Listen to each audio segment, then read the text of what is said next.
안녕하세요. 안녕하세요. 네, 저는 오늘 세미나 진행을 맡은 이더스 원장 이영건입니다. 반갑습니다. 안녕하세요. 네. 자, 우선 오늘 세미나 간단하게 안내를 드리면 제가 지금부터 한 1시간 반 정도 전체적인 지원 관련된 것들 뭐 GMAT 준비부터 토플, IELTS, 그 다음에 에세이, 인터뷰 쭉 설명을 좀 드릴 거고, 물론 중간중간 제가 설명할 때 혹시나 궁금한 거 있으시면 손 들고 질문하셔도 상관없으니까 편하게 들으시면 될 거고, 끝나고 나서 혹시 몰라서 한 30분 정도 별도 Q&A 시간을 만들어 놨으니까 혹시 그 놓치신 질문들은 지나고 나서 뒤에서도 하실 수 있으니 그렇게 세미나 잘 들어보시면 될 것 같아요. 자, 우선은 시작하기 전에 참고사항 2가지 정도 먼저 얘기를 하고 진행을 할 텐데, 우선 MBA 준비하시는 분들의 대부분의 타겟 지역이 미국인 케이스가 제일 많아가지고 그거 관련해서 잠깐 좀 설명을 드릴 게 하나 있는데, 아마 유학 관련해서 생각해 보신 분들은 많이 알 수도 있긴 한데, 미국에서 학부든 대학원을 졸업하시면 전부 다 OPT가 주어져요. 저거는 뭐냐면 일단 졸업하고 나면 1년 동안은 비자 이슈 없이 스테이 하면서 뭐 내가 일을 해도 되고 잡을 서치해도 되고 이렇게 좀 편하게 거주할 수 있는 그 권한을 부여하는 걸 얘기하는데, 이게 워낙에도 사실 MBA 졸업생들에게도 OPT는 주어졌었거든요. 주어졌었는데 학부생들과 달리 MBA는 이게 워낙에 몸값이 비싸다 보니까 1년 스테이 하는 것만 있다고 혹시나 이게 만약에 끝나면 그 다음에 다시 취업하기도 좀 힘들고, 회사 입장에서도 1년만 또 써보기 약간 조금 비싼 옷값 대비 효율성이 떨어져서 사실상 MBA에서는 거의 활용이 없었다가, 밑에 보시는 것처럼 뭐 그 테크나 사이언스나 엔지니어링 같은 요런 파트에서는 이게 1년이 아니고 플러스 2년에서 총 3년의 기간이 주어지는 스템 과정들이 있어요. 근데 상당수의 MBA들이 지금 저 스템 과정에 포함이 돼가지고 MBA 졸업하시고 났을 때 1년이 아니고 3년까지는 거주할 수 있고 잡서치할 수 있고 편하게 일할 수 있는 권한이 주어져서 훨씬 더 지금 취업률도 좀 그런 쪽에서 도움을 많이 받는 편이거든요. 요게 그 뒤에 저기 참고 보시면 지금 현재 스템 디그리를 부여하고 있는 학교들의 리스트가 쭉 나와 있으니까, 근데 이게 그 끝난 리스트가 아니라 계속 업데이트가 돼요. 왜냐면 이게 워낙에 그 외국인 학생들에게 좋은 조건이기 때문에 학교들에서 저게 없는 것들도 계속 도입하려고 지금 시도 중이다 보니 여러분이 지원하실 때는 훨씬 더 많은 학교들에서 아마 이게 해당이 될 거라, 나중에 꼭 내가 현지 취업이 좀 필요하다고 생각하시는 분들은 그거 리스트 찾아보시고 학교 홈페이지가 보통 나와 있을 테니까 참고해서 지원하시면 도움이 될 것 같고,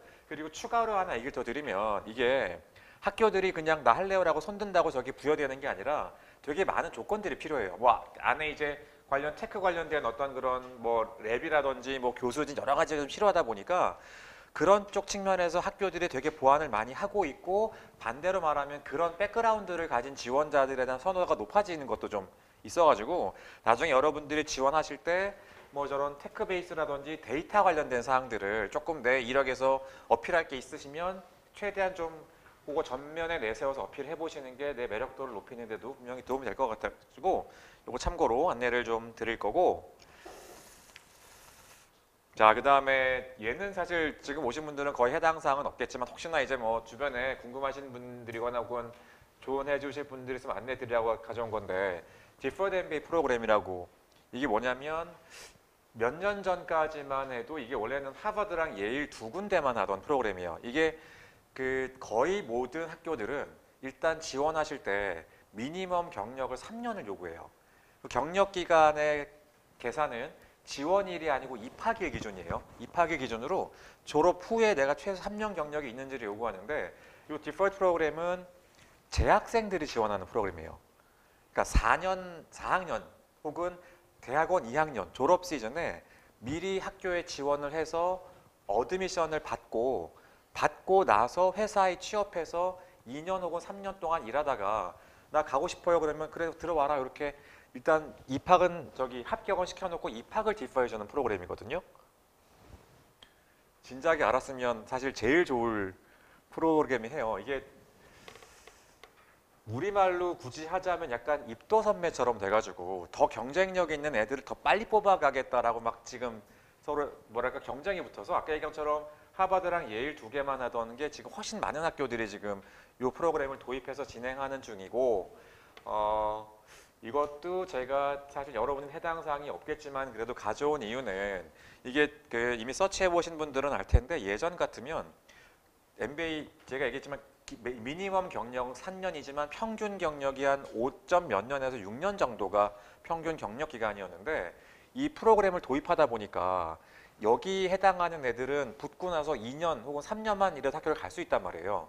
그럼 클래스 내에 경력이 2년 혹은 3년 짧은 친구들이 많이 들어오다 보니 조금 전체적인 뭐랄까 그 경력 배려가 좀 약해진 게 좀 있어요. 그래가지고 조금 짧은 경력인 지원자들에 대한 선호도도 예전만큼 타이트하지 않아서 거의 미니멈 3년만 채우시면 충분히 지원하는 데는 문제가 없는 지금 약간 분위기라 관련해서 내가 너무 지원이 이르지 않을까라는 것 때문에 좀 걱정하실까 봐 같이 한번 가져온 거니까 참고로 보시면 될 것 같아요. 혹시 뭐 앞에 두 개 얘기한 것 중에서는 추가로 궁금하신 거는 아직은 특별히 없겠죠? 없으시면 자, 오케이. 그러면 실제로 어떻게 하면 내가 좀 좋은 학교에 잘 입학할 수 있는지를 전체적으로 안내를 드려볼게요. 혹시 오늘 오신 분들 중에서 MBA 말고 MS나 PhD 지원 계획이신 분은 없으시죠? 오케이. 그러면 MBA 기준으로 설명을 드려볼게요. 우선은 자, 내가 지원할 때 뭐가 필요한지를 한번 쭉 정리를 해봤고 우선은 이게 내가 내야 되는 서류지만 반대로 말하면 학교에서는 어떤 기준들을 가지고 학생들을 선발하는지 얘기를 드려보면 크게는 두 가지 포인트예요. 얘가 일단 뽑아놨을 때 클래스를 같이 좀 해나갈 만큼의 학습 능력이 있는지. 근데 MBA는 조금 다른 게 이게 공부가 메인이 아니고 당연히 내가 실력을 길러야 되는 건 맞지만 나중에 비즈니스를 하는 게 메인이다 보니까 꼭 점수가 합격에 다이렉트리 연결되는 건 아니에요. 대신에 약간의 물관리 비슷한 느낌처럼 대충 이 정도 학교를 가려면 그래도 이 정도 이상의 점수는 좀 필요하다 정도 약간 입장권을 구입한다는 정도로 생각하시면 될 것 같은데 현재는 아직 포커스 에디션이 시작해서 지원자가 많지 않다 보니 작년까지 기준은 대부분 오리지널로 지원했으니까 기존 GMAT 성적 기준으로 현재 10위권 이내 학교들의 합격생의 GMAT 평균 성적이 730점대 정도 돼요. 그러니까 내가 그 정도를 만약에 타겟한다면 그 정도 일단 GMAT 점수는 필요하겠구나라고 생각해 보시면 될 거고 20위권 정도 학교들이 한 700점에서 700점 초반 정도가 합격생의 GMAT 평균 성적으로 나오는 편이고요. 한 30위권 정도가 600대 후반 정도의 합격생의 GMAT 평균 성적이 나와요. 얘기 드린 거는 이건 평균이라는 얘기인 거고 당연히 더 높은 점수거나 더 낮은 점수의 합격생도 생기긴 하지만 그래도 대충 그 정도 점수는 만들어야 되겠다는 거 좀 감안해 보시면 좋을 것 같고 이게 꼭 GMAT이 전부는 아닌 게 지금 보시는 것처럼 학습 능력이 혹시나 약간 GMAT 점수가 모자라다면 토플 또는 GPA로 충분히 커버 가능합니다. 그 GPA 같은 경우는 거의 모든 학교들의 합격생의 평균 성적이 4.0 환산했을 때 3.5, 3.4 요 정도예요. 근데 제가 상담하다 보면 제일 많이 걱정하는 게 저거더라고요. 제일 웃긴 건 뭐냐면 바꿀 수 없는 건데 걱정도 참 많이 하거든요. 근데 이게 제가 보기에는 그 어드미션을 결정하는 모든 팩터들 중에서 가장 영향력이 작은 팩터가 GPA예요. 이게 경력이 짧은 지원자들은 모르겠지만 경력이 긴 지원자들은 나의 10년 전 혹은 10몇 년 전의 학습 능력을 가지고 지금 나를 캐치한다는 게 조금은 불합리한 측면도 있다 보니까 2점대 후반 정도까지도 합격생이 나오는 케이스가 꽤 많아서 특별히 저거에 대해서는 신경 쓰실 필요는 없겠지만 그래도 저희가 지원해보면 4.0 환산했을 때 3.0이 안 되는 케이스는 조금 별도 작업을 하셔야 돼요. 그러니까 뭐 예를 들면 에세이 쓸 때 내가 왜 학점이 낮은지를 조금 설명하는 글을 쓴다든지 혹은 다른 뭐 GMAT 성적 혹은 아니면 뭐 자격증 이런 것들을 가지고 내 학습 능력이 떨어지지 않는다는 걸 좀 풀어갈 수 있는 것들을 좀 보여주시는 게 그래도 좀 그런 뭐랄까 좀 불리함을 극복할 수 있는 키가 될 것 같아요. 토플과 IELTS 스코어는 거의 모든 학교들이 미니멈을 요구해요.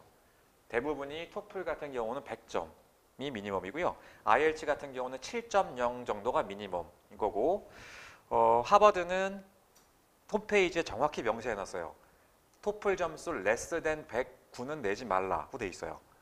그래서 본인이 만약에 그 정도 하버드급인 M7 정도 지원이 타겟이면 그래도 110점은 토플 정석으로 넘기시기를 권해드리고 거기에 IELTS로는 7점으로 돼 있거든요. 그러니까 그 정도는 점수가 필요할 거다라고 생각해 보시면 될 거고 토플과 IELTS 같은 경우는 굳이 시험을 안 봐도 되는 웨이버를 꽤 많이 해줍니다. 그 웨이버 기준은 내가 4년제 대학을 전부 영어로 수업하는 곳을 다녔다라는 거를 증명할 수 있거나 혹은 대학원 2년 과정을 해외에서 다 영어로 진행이 되는 과정을 다녔다라는 거를 입증하실 수 있으면 이 두 개의 시험은 보지 않으셔도 돼요.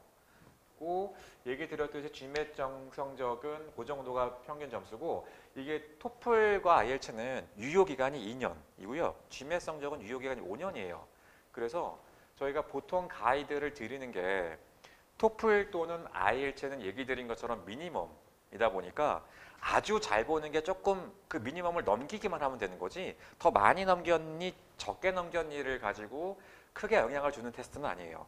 근데 GMAT 점수는 조금 더 받을수록 유리해지는 측면이 당연히 좀 있을 수 있고 그리고 문제는 점수에 따라서 내가 지원할 수 있는 학교 레인지가 달라지다 보니까 일반적으로는 일단 GMAT 공부 먼저 시작해가지고 점수를 만들어서 내가 지원할 수 있는 학교군이 정해지면 그 학교군에 맞는 지원 준비하면서 동시에 토플 준비하셔가지고 그냥 미니멈 넘기는 정도로 만드는 게 일반적인 스케줄링이 되고 그게 아마 시간 관리에도 가장 효율적일 거예요.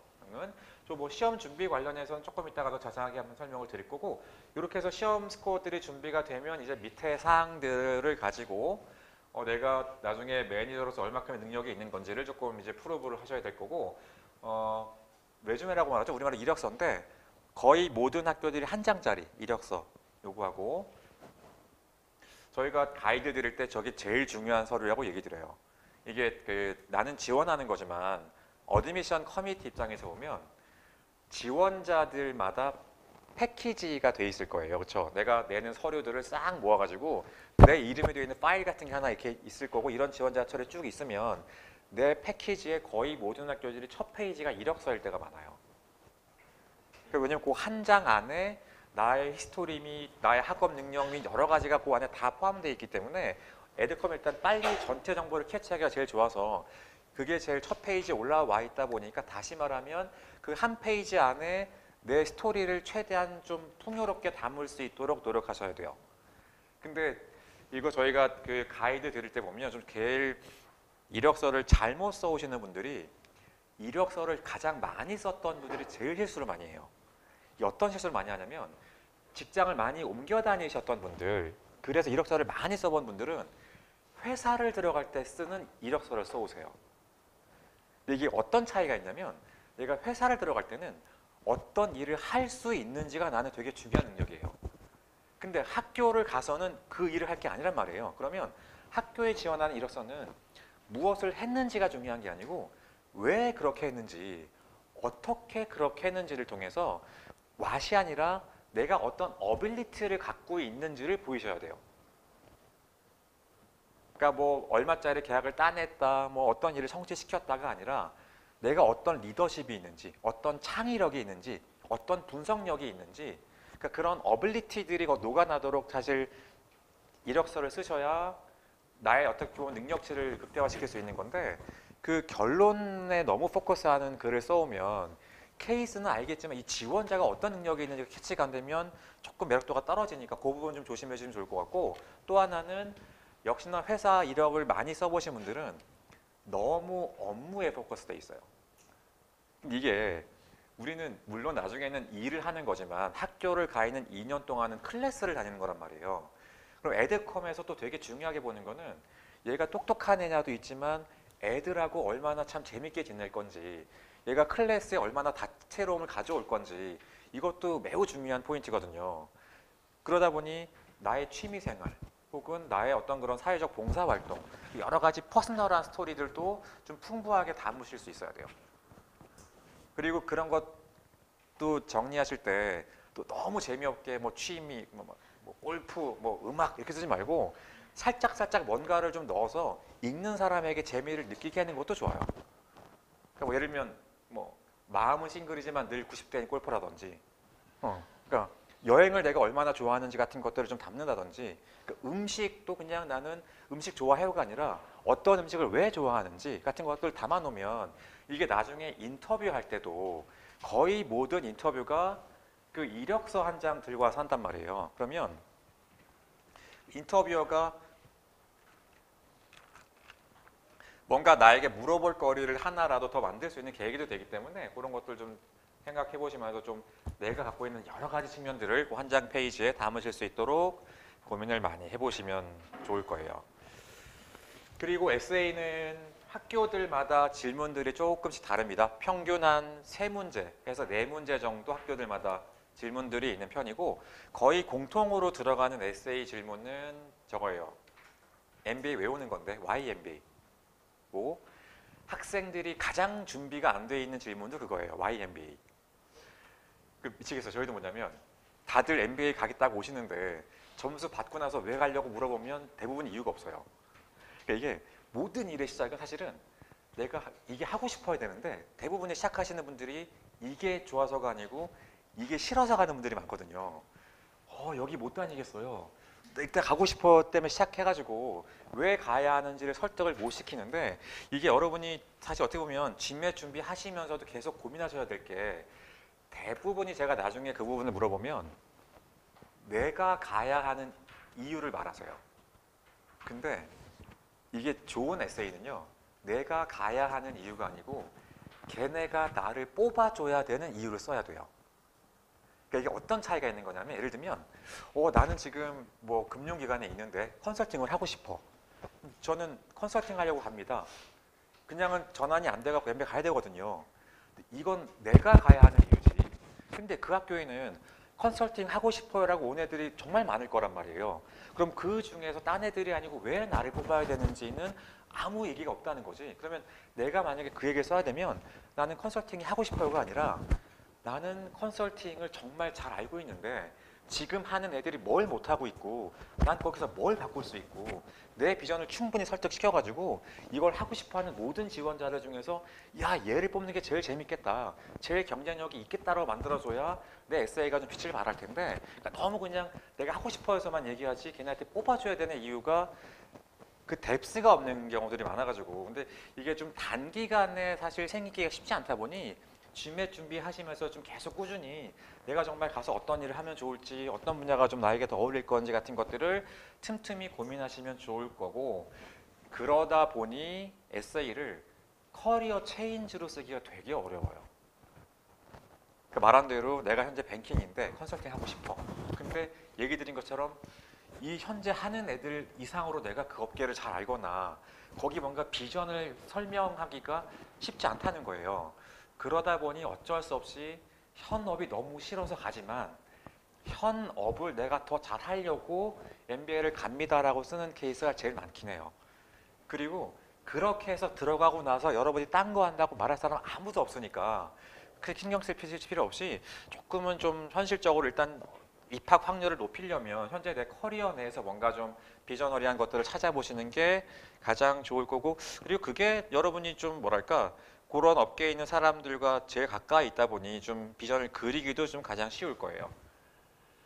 자, 그리고 이제 그거 말고도 이런 골 에세이를 좀 서포트하기 위한 뭐 리더십을 보여주는 에세이라든지 나의 어떤 개인적인 성향을 보여주는 에세이 질문들 같은 것들이 추가되어 있는 학교들이 있어서 보통 한 3문제 정도 그 에세이에 대한 답을 하셔야 될 거고 요게 또 모든 글이 여기까지는 내 보이스로 나오다 보니까 학교에서 얘가 한 얘기가 맞는지 얘가 정말 그런 애가 맞는지를 추천서를 또 통해서 잠깐 검증하고 싶어 하거든요.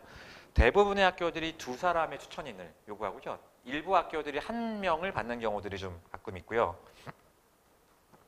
추천인은 학교에서 요구하는 거는 대부분 너를 정말 잘 알고 있는 너의 바로 위에 보스한테 받아오면 제일 좋겠어. 이게 1번. 그리고 제한 조건 2번이 제발 교수는 받아오지 않았으면 좋겠어. 이게 2번. 너 사업할 건데 교수가 웬 말이냐 약간 이런 느낌. 그러니까 굳이 교수를 받아야 되는 케이스는 내 일을 하는 거랑 연관이 돼 있으면 모르겠는데 그게 아닌 그냥 정말 내 전공 교수이기 때문에 받는 케이스는 학교에서 이런 싫어하는 케이스고요. 그리고 레벨이 높은 사람보다는 진짜 나를 잘 알고 있는 사람들을 통한 추천서를 권해요. 이게 그럴 수밖에 없는 게 추천서도 그냥 하나 띡 받아가지고 모든 학교를 돌릴 수 있는 게 아니라 추천서 안에도 질문들이 있어요. 그리고 그게 학교마다 달라지는 케이스가 대부분이에요.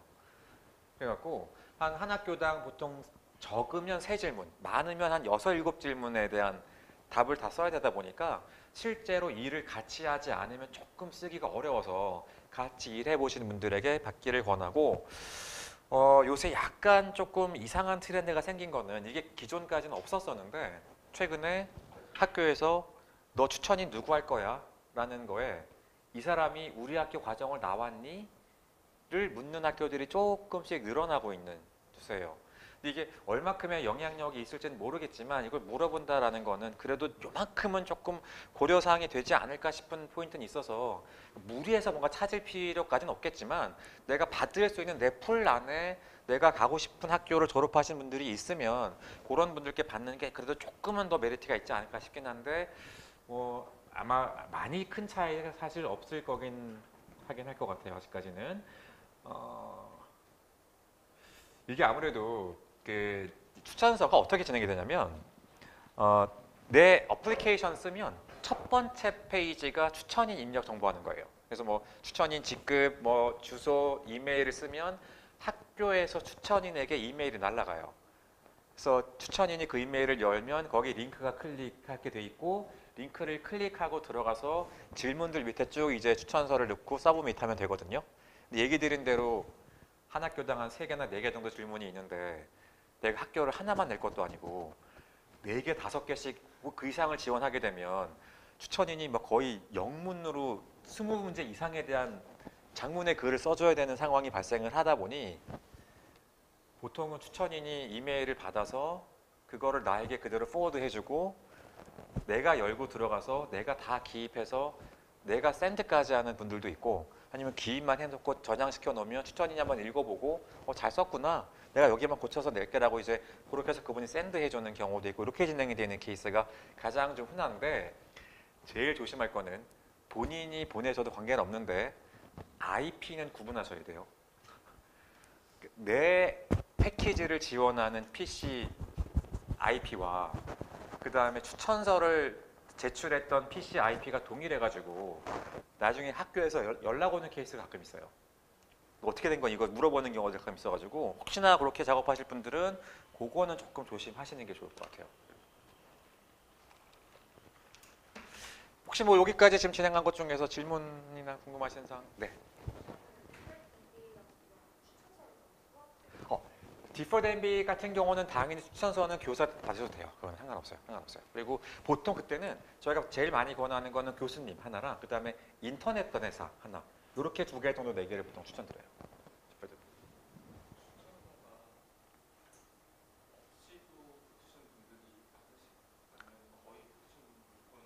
추천서를 없이는 지원이 안 돼요. 예, 추천서는 다 내야 돼요. 추천서 없이 지원하는 학교는 없어요. 대신에 저런 경우는 있어요. 내가 패키지를 낼 때까지는 추천서 없이 내는데 내놓고 나서 제출을 해야만 추천인에게 질문이 날아가는 경우는 있는데, 추천서 없이 지원하는 케이스는 지금 우리가 알만한 학교들 중에서는 없어요. 물론 뭐 밑에 학교들은 모르겠는데 아예.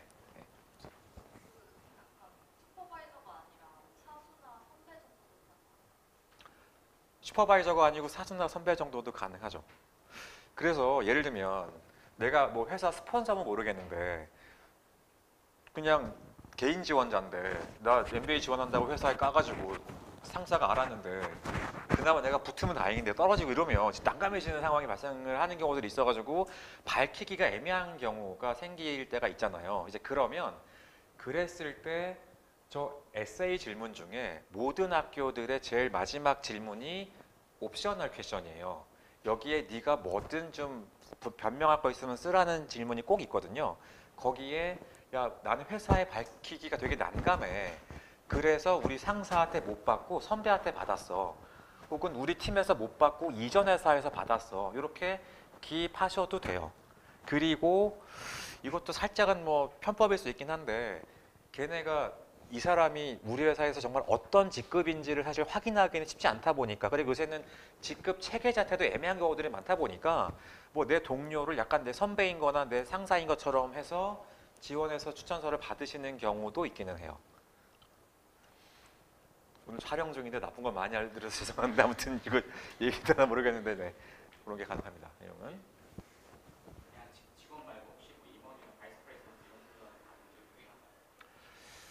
임원이나 뭐 위에 직급 높으신 분들한테 받는 게 걔네 학교 얘기는 절대 유리할 건 없다라고 얘기를 해요. 왜냐하면 단순히 직급이 높다는 거 말고 근데 그런 분하고 내가 직접 일을 많이 해가지고 그래서 쓸거리가 풍부하면 나쁠 건 없겠지만 단지 직급만 가지고는 뭔가 설명하기는 쉽지는 않긴 해요. 네. 여기까지 뭐 충분히 이따 또 한번 질문 시간 있을 테니까 설명을 드렸고 이렇게 해서 이제 뭐 그거랑 나머지 기타 서류들 준비해서 제출하시면 될 거고 의외로 학교가 내 얘기를 많이 믿어줘요. 그 뭐냐면 생각보다 서류 제출이 많잖아요. 그러니까 뭐 재직 증명서라든지 납세 증명서 같은 거 안 내요. 그러니까 진짜 오피셜리 나가야 되는 서류는 졸업하고 학점 요 정도만 내가 오피셜리 보내는 거고 당연히 점수들 GMAT하고 토플 점수는 그냥 바로 보내는 거니까 그거 말고는 나머지는 다 그냥 내가 얘기한 거를 믿어줘요. 들이 대신에 내가 합격을 하고 나면 뭐 100%라고 말하기는 어렵지만 한 8, 90% 학교들이 붙고 나면 체크는 해요. 근데 그 체크도 서류를 하는 게 아니고 보통 내가 붙고 나면 학교에서 너 이제 붙었으니까 이제 네가 했던 것들이 정말 팩트가 맞는지를 검증을 좀 해야 되니 너희 회사 인사팀 연락처, 너의 추천인 연락처 혹시 중간에 바뀌었으면 안 바뀌었으면 우리 좀 알려줘.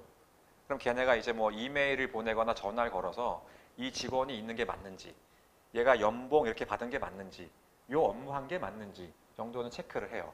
그리고 추천인에게도 당신이 추천한 게 맞는지 정도 체크를 하니까 뭐 그 정도만 내가 만약에 대비할 수 있으시면 조금 뭔가 좀 가공 사실 가능하긴 합니다.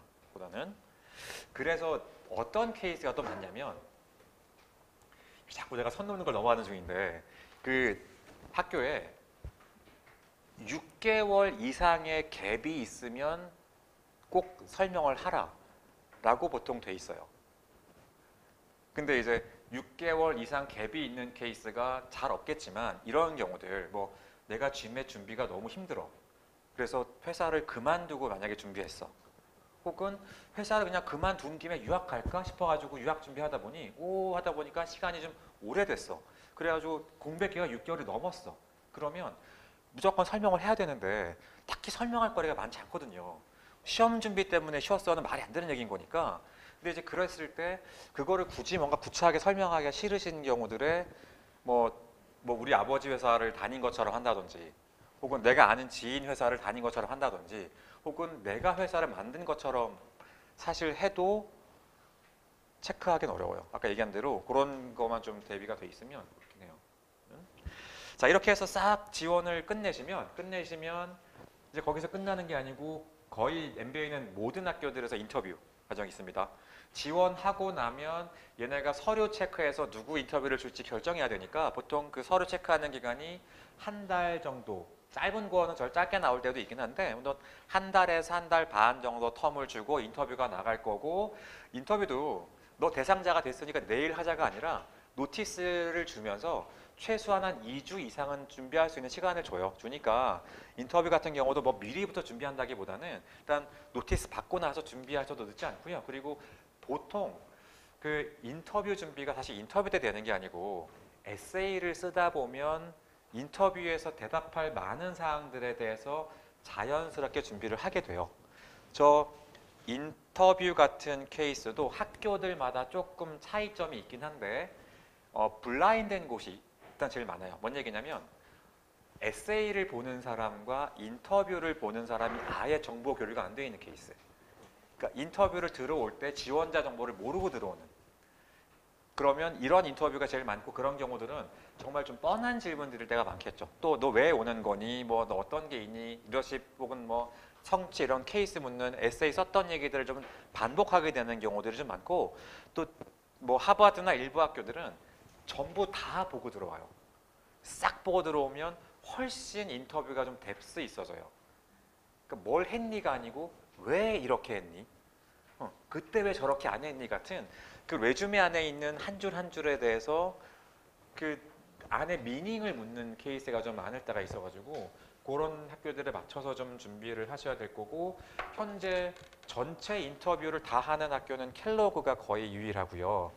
라운드 1에 한해서는 일부 학교들이 지원자 대상으로 전체 다 인터뷰를 하는 곳들도 있어요. 아무래도 라운드 1은 지원자가 적기 때문에 인터뷰할 수는 좀 여지가 많다 보니까 그래서 혹시 나는 점수랑 조금 부족한데 내가 누구 만나서 영어로 썰 풀면 다 잡아먹을 수 있어. 그러니까 자신 있는 분들은 그런 학교들 조금 타겟 노려보시는 것도 나쁘진 않아요. 라운드 1에 100% 인터뷰를 준 학교들 몇 군데 있으니까 그런 학교 참고해 보시면 될 거고, 인터뷰 진행 이따 한번 또 디테일하게 하겠지만 보통은 요새는 줌으로 좀 많이 진행하는 편이고 한국에 있는 동문들하고 하는 케이스도 꽤 있고요. 한국이 꽤 큰 시장이다 보니까 어드미션 커미티 한국에 들어와서 1대1로 실제 오프라인 미팅하는 케이스도 상당수 진행이 됩니다. 이것도. 자, 그럼 이제 이런 것들이 쭉 구비가 돼서 지원을 하시면 나중에 뭐 여러분이 좋은 결과를 만들어내실 수 있을 거고, 이제 이런 게 필요하면 이게 어떤 타임라인으로 진행이 되는지를 이번에는 좀 얘기해 드려볼게요.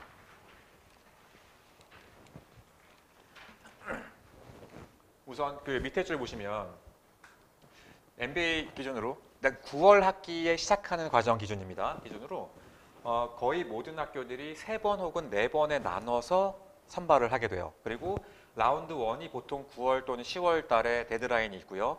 라운드 2가 1월과 2월 정도가 데드라인이고 라운드 3가 보통 3월과 4월 정도의 데드라인이 있는 셈인데 같은 학교에 2번 지원은 불가능해요. 그러니까 라운드 1에 떨어졌으면 똑같은 학교를 라운드 2는 지원이 안 되고요. 당연히 중복 지원은 가능하니까 라운드 1에 내가 A 학교를 붙었을 때 라운드 2에 B 학교를 지원하시는 건 당연히 가능해요. 선발 인원이 보통 제일 많은 라운드는 라운드 2예요. 대신에 입학 확률이 가장 높은 라운드는 당연히 라운드 1이에요. 왜냐하면 선발 인원은 라운드 2보다 살짝 적을지라도 지원자 풀 자체가 워낙 작다 보니까 확실히 좀 확률상은 라운드 1이 유리한 편이고, 저희 올해 지금 아직 결과가 다 나오진 않았지만 리더스에서 뭐 당연히 저희가 GMAT도 제일 잘하지만 SA 컨설팅도 제일 많이 하는 곳인데 저희 올해 저희랑 에세이 작업해서 지원하신 분이 50분이 좀 안 되거든요. 근데 그 중에 라운드 1에 지원하신 지원자분들 중에 60%, 68% 정도가 합격이 아니고 장학금 받고 합격했어요. 지금 현재까지 저희 장학금 누계가 160만 불 정도 되거든요. 올해만. 그러니까 50분 정도 되니까 인당 평균 3만 불 정도 장학금이 나오는 케이스인데 MBA 치고는 말도 안 되게 높은 비율이에요. 그러니까 확실히 라운드 1 쪽에 이 지원자 풀이 작다 보니 이게 학교가 학생 선발하는데 들어가는 비용이 꽤 커요. 아까 얘기했지만 인터뷰 하나 하려고 해도 막 날라와서 하고 뭐 이런 것들 다 고려하면 비용이 워낙에 많이 드니까 일단 하나 뽑으면 얘가 딴 데 간다고 빠져가지고 그걸 또 메이크업 하려면 또 뽑아야 되고 여기 들어가는 시간적 여러 가지 비용이 아깝다 보니 빨리 뽑은 애들은 딴 데 못 도망가게 하려고 장학금을 주는 확률이 꽤 높은 편이라서 특히나 내가 좀 장학금이 많이 필요하신 분들은 라운드 1을 좀 포커스해서 지원해 보시는 게 좋을 거고, 근데 제가 조금 추천드리는 것 중에 하나는 뭐냐면 다들 너무 좋은 학교를 가는 건 맞겠지만 보통은 내 성적이나 여러 가지에 따라서 이렇게 뭐랄까 대충 이게 정해져 있겠죠. 내가 정말 가고 싶은 학교, 내가 갈 수는 있을 것 같은데 여기를 가야 되나 싶은 학교, 이렇게 좀 레인지가 정해져 있다고 치면 여기는 꼭 라운드 1에 지원을, 여기도 가능하면 라운드 1에 지원을, 그리고 여기도, 그럼 다 내란 얘기인 건 이런 얘기긴 한데 꼭 좀 지원을.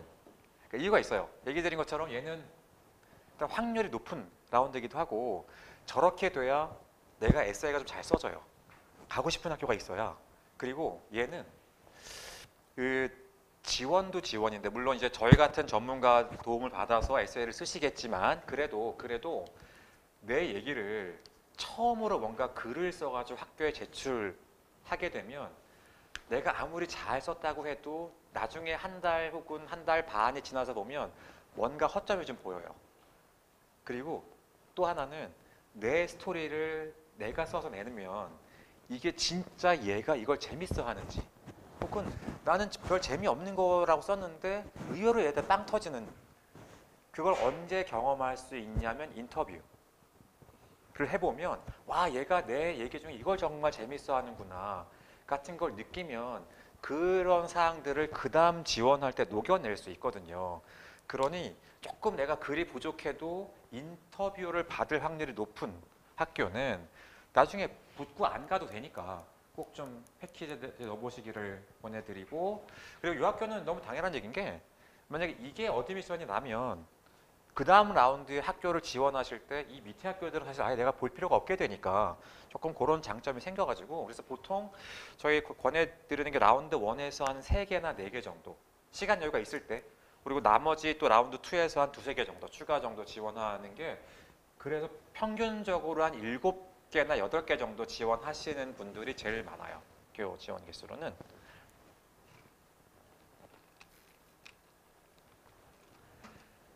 서드 라운드 같은 경우는 공식적으로는 사실상 거의 자리가 없다고 보시면 돼요. 얘는. 그러니까 이게 물론 학교에 따라 다르긴 한데 이런 식의 진행이에요. 라운드 1에 지원을 하시면 디시전이 3개가 나와요. 너 붙었어. 제일 좋은 사인이겠죠? 너 떨어졌어. D.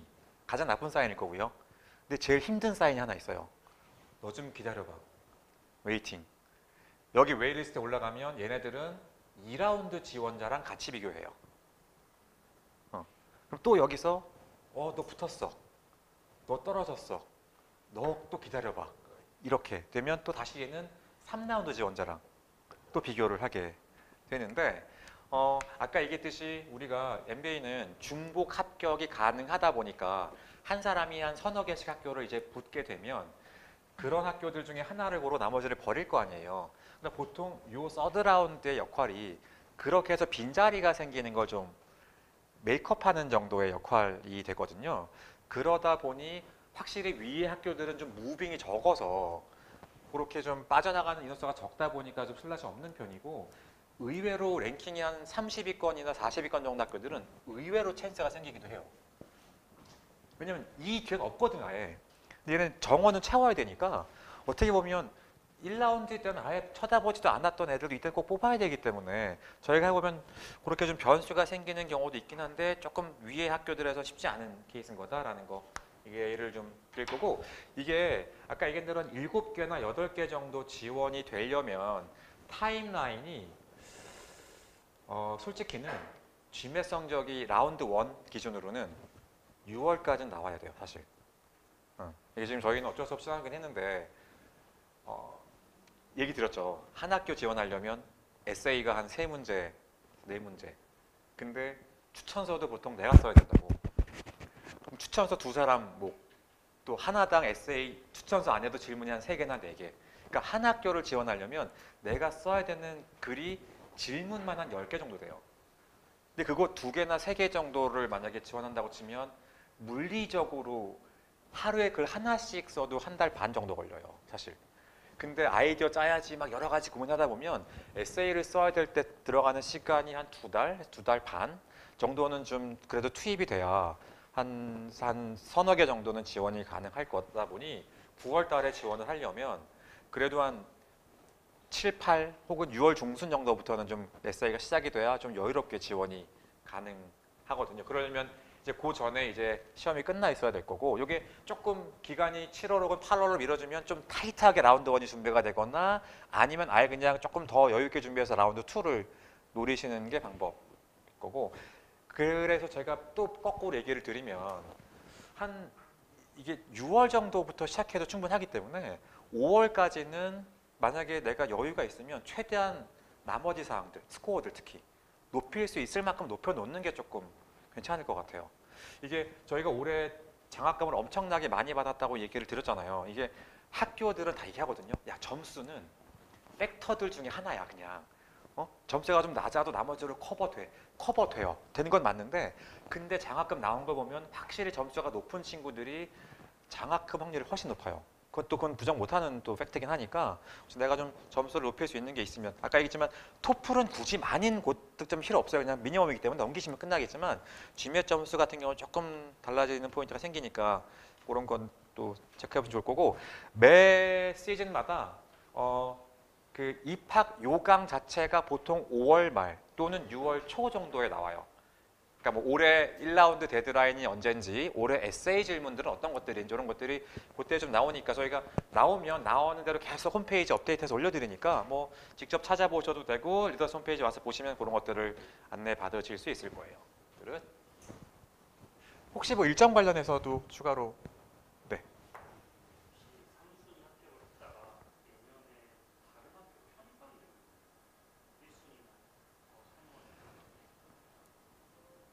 편입하는 경우 있었어요. 아니요. 이건 이게 재지원인 셈인 거죠. 사실. 그러니까 그것도 되게 편법인데 학교를 안 다니고 있는 것처럼 해서 지원을 하셔야 돼요. 사실. 그러니까 편집은 아닌 거죠. 다시 학교를 들어가는 거지. 그런 케이스가 있긴 있었어요. 케이스는.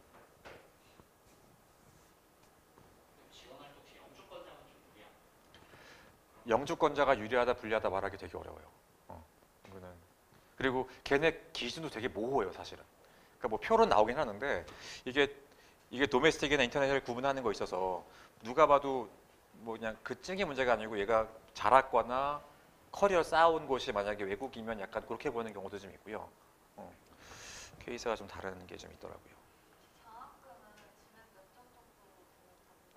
그건 없어요. 장학금에 대한 뭐 점수 기준은 따로 있는 건 아니에요. 있는 건 아닌데 저 이따 뒤에 표 붙여놓긴 했는데 올해 스탠포드 전액 장학금 받으셨던 분은 770 지메스코. 미시건에서 전액 플러스 2만 받은 친구는 760. 740점으로 콜롬비아 전액 받은 분도 있었고, 그러니까 보통은 그러니까 한 10위권 내 기준으로는 한 700곳 중반 정도대 이상이신 분들이 거의 대부분이긴 했어요. 자, 그리고 여기는 제가 지금 요 일정을 저기 9월 달에 시작하는 학기 기준으로 얘기를 드린 거고, 뭐 인시아드처럼 혹은 유럽 학교들처럼 1월 달에 시작하는 또 과정이 있는 곳들은 또 그것 따라서 데드라인이 달라지니까 그거는 혹시 그 관심 있는 학교들 있으시면 홈페이지 가서 보시면 자세히 그 부분들은 안내가 나와 있을 거예요. 응? 자, 그러면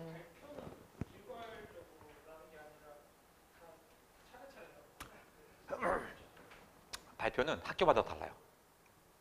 학교마다. 보통 떨어지는 케이스는 일괄적으로 나올 때가 많고요. 어드미션 같은 경우도 걔네가 공지한 날짜에 동시에 발표하는 학교도 있고 미리 연락이 가는 학교들도 있고 조금 학교들마다 차이가 있긴 있어요. 그렇죠. 그러니까 라운드 1, 이거는 조금 지원자 수랑도 관련이 있긴 한데 라운드 1 지원하면 그 해 안에 발표나는 것들이 거의 대부분이고 조금 늦어지면 1월 초 정도까지는 대부분 발표 끝나요.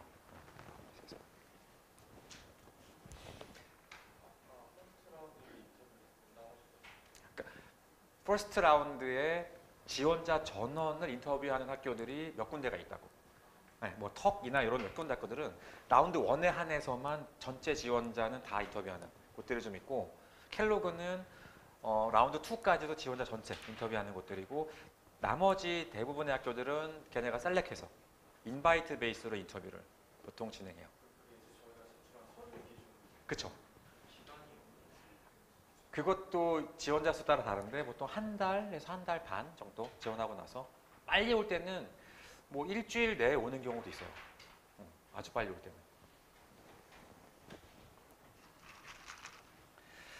자, 우선 요 모든 일단 시험 준비가 지원 준비에 사실 스타트가 어떻게 보면 이렇게 되다 보니까 GMAT 될 것 같고요. 될 것 같고 뭐 간단하게 시험 안내 더 드릴게요. 이거는 옛날 GMAT이에요. 옛날 GMAT이라 이건 뭐 근데 참고로 올려드린 게 기존에는 매스 왼쪽에 있는 매스랑 그 다음에 중간에 버버 저 두 개를 가지고 800점 만점으로 점수 계산을 했었고, 지금 이렇게 시험에서 점수를 만든 분들도 아마 올해 지원자가 꽤 있을 거기 때문에 여러분하고 이제 같이 지원을 하게 될 텐데 우리가 지원하면서 제가 아까 얘기 드렸던 뭐 입학생들의 평균 이런 것들이 현재 이번에 지원한 분들까지는 거의 대부분이 오리지널 GMAT으로 지원했기 때문에 앞으로 여러분이 지원할 동안 학교에서 보게 될 스코어들이 대부분의 저기 기준으로 돼 있을 거예요. 근데 이게 환산이 조금 필요한 성적이다 보니까 요 뒤에 있는 요게 이제 지금 밑에 있는 게 우리가 지금 준비하게 되는 포커스 에디션인 거죠. 포커스 에디션이고 얘는 800점 만점이 아니고 805점 만점으로 만점이 돼 있고 저희 뭐 학원에 오셨으니까 뭐 복도나 여러 군데 저 환산표 저희가 만들어 놨고 MBA.com에 들어가셔도 포커스랑 오리지널이 어떻게 점수가 환산되는지가 다 나와 있으니까 그거 좀 참고로 보시면 좋을 것 같은데 대략 포커스에서 받은 성적에다가 한 50점에서 60점 정도를 더하시면 그게 오리지널 GMAT 성적 정도 됩니다. 그러니까 내가 뭐 타겟 점수가 뭐 750점 정도가 되면 포커스로는 한 600대 후반 정도 받으시면 그 정도 아마 점수가 만들어질 거고 근데 약간 제가 살짝 걱정되는 거는 포커스로 변하고 나서 전체적으로 좀 시험을 잘 보시는 분들이 늘었어요. 이게 확실히 이게 시험이 편해졌어요. 일단 시간도 짧아졌죠. 3시간 7분에서 2시간 15분 짧아지면서 학생들이 좀 집중력을 더 좀 많이 발휘할 수 있게 됐고 그리고 이게 과목이 3개인데 끝에 있는 데이터 인사이트라는 과목이 사실은 매스랑 버버를 합쳐놓은 거긴 하지만 매스 쪽에 조금 더 포션이 커요. 그러다 보니까 좀 수학에 강점이 있는 한국인들이 확실히 조금 더 점수대가 잘 나오는 편이에요. 왜냐면 저희가 제일 많이 느낄 수 있는 게 오리지널 버전에서는 첫 시험을 보면 평균 성적이 한 600점 전후반이 보통 첫 시험 한 2달 하고 3달 하고 났을 때 평균 성적이었는데 현재는 포커스를 오리지널 환산했을 때 한 630, 40점 정도가 첫 시험 평균 성적 정도 나오거든요. 그러니까 조금은 점수를 좀 넉넉하게 만들어 두는 게 낫지 않을까 싶은 생각도 조금 들긴 해요. 어쨌든 우리들끼리 뭔가 경쟁이 될 수밖에 없는 구조다 보니까 그래서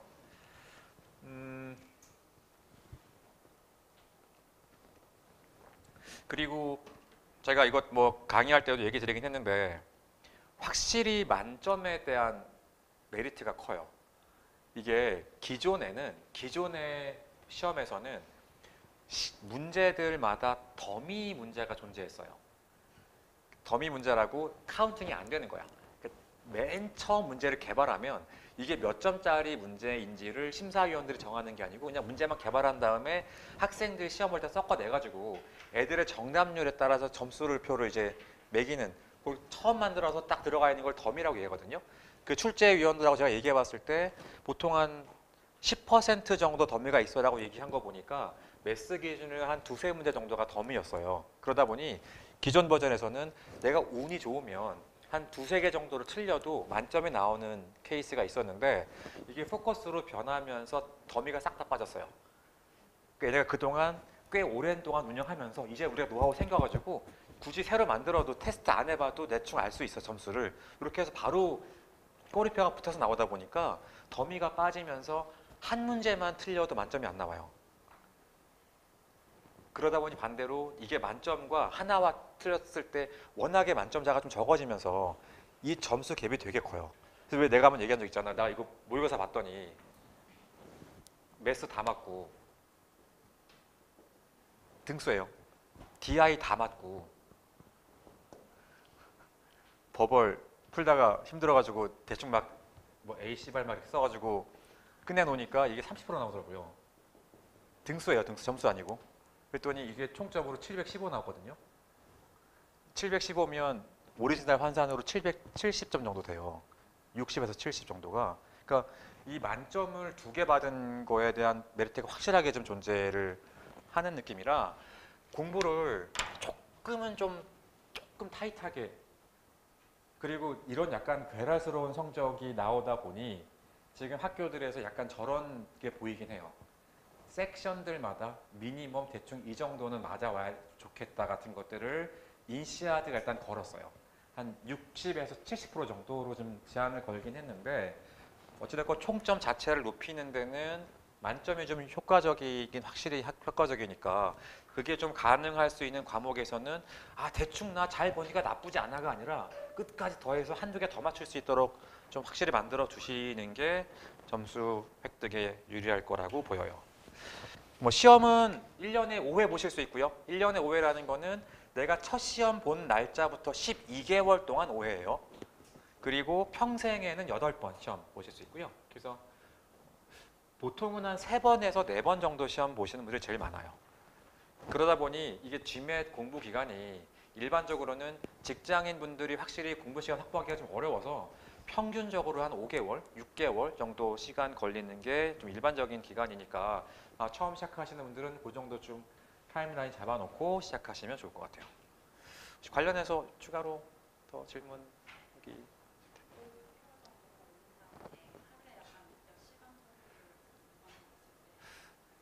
하루에 충분한 시간 열심히 하셔서 네. 뭐 너무 개인차가 커가지고 왜냐면 훨씬 빨리 끝내시는 분들도 있고 오래 걸리는 분들도 있어요. 나는 근데 이 GMAT 시험 너무 좋은 게 좀 공부하시는 분들은 알지만 이게 완벽히 뭔가 암기력을 요구하는 테스트가 아니에요. 사고력을 체크하는 시험이다 보니까 솔직히 말하면 5개월, 6개월 공부를 하는데 그 기간 중에 상당 기간은 사실은 GMAT 공부하는 게 아니고 영어랑 수학 공부하는 시간일 때가 많아요. 그러니까 내가 생각을 못 쫓아가서 못 푸는 게 아니라 너무 오랜만이니까 수학 공식이 기억이 안 난다든지 너무 오랜만에 영어 읽다 보니 글을 시간에 못 읽어서 사실 못 풀다 보니 그 기본 능력을 기르는데 좀 시간이 걸리는 거지. 기본적인 수학과 언어 능력이 돼 있는 분들은 꽤 짧은 시간 내에도 끝날 수 있는 테스트예요. 이 시험 자체가 추구하는 게 사고력을 보겠다는 거지 학습 능력을 보겠다는 게 아니어가지고 조금 더 재미있게 편하게 하실 수 있긴 해요, 사실은.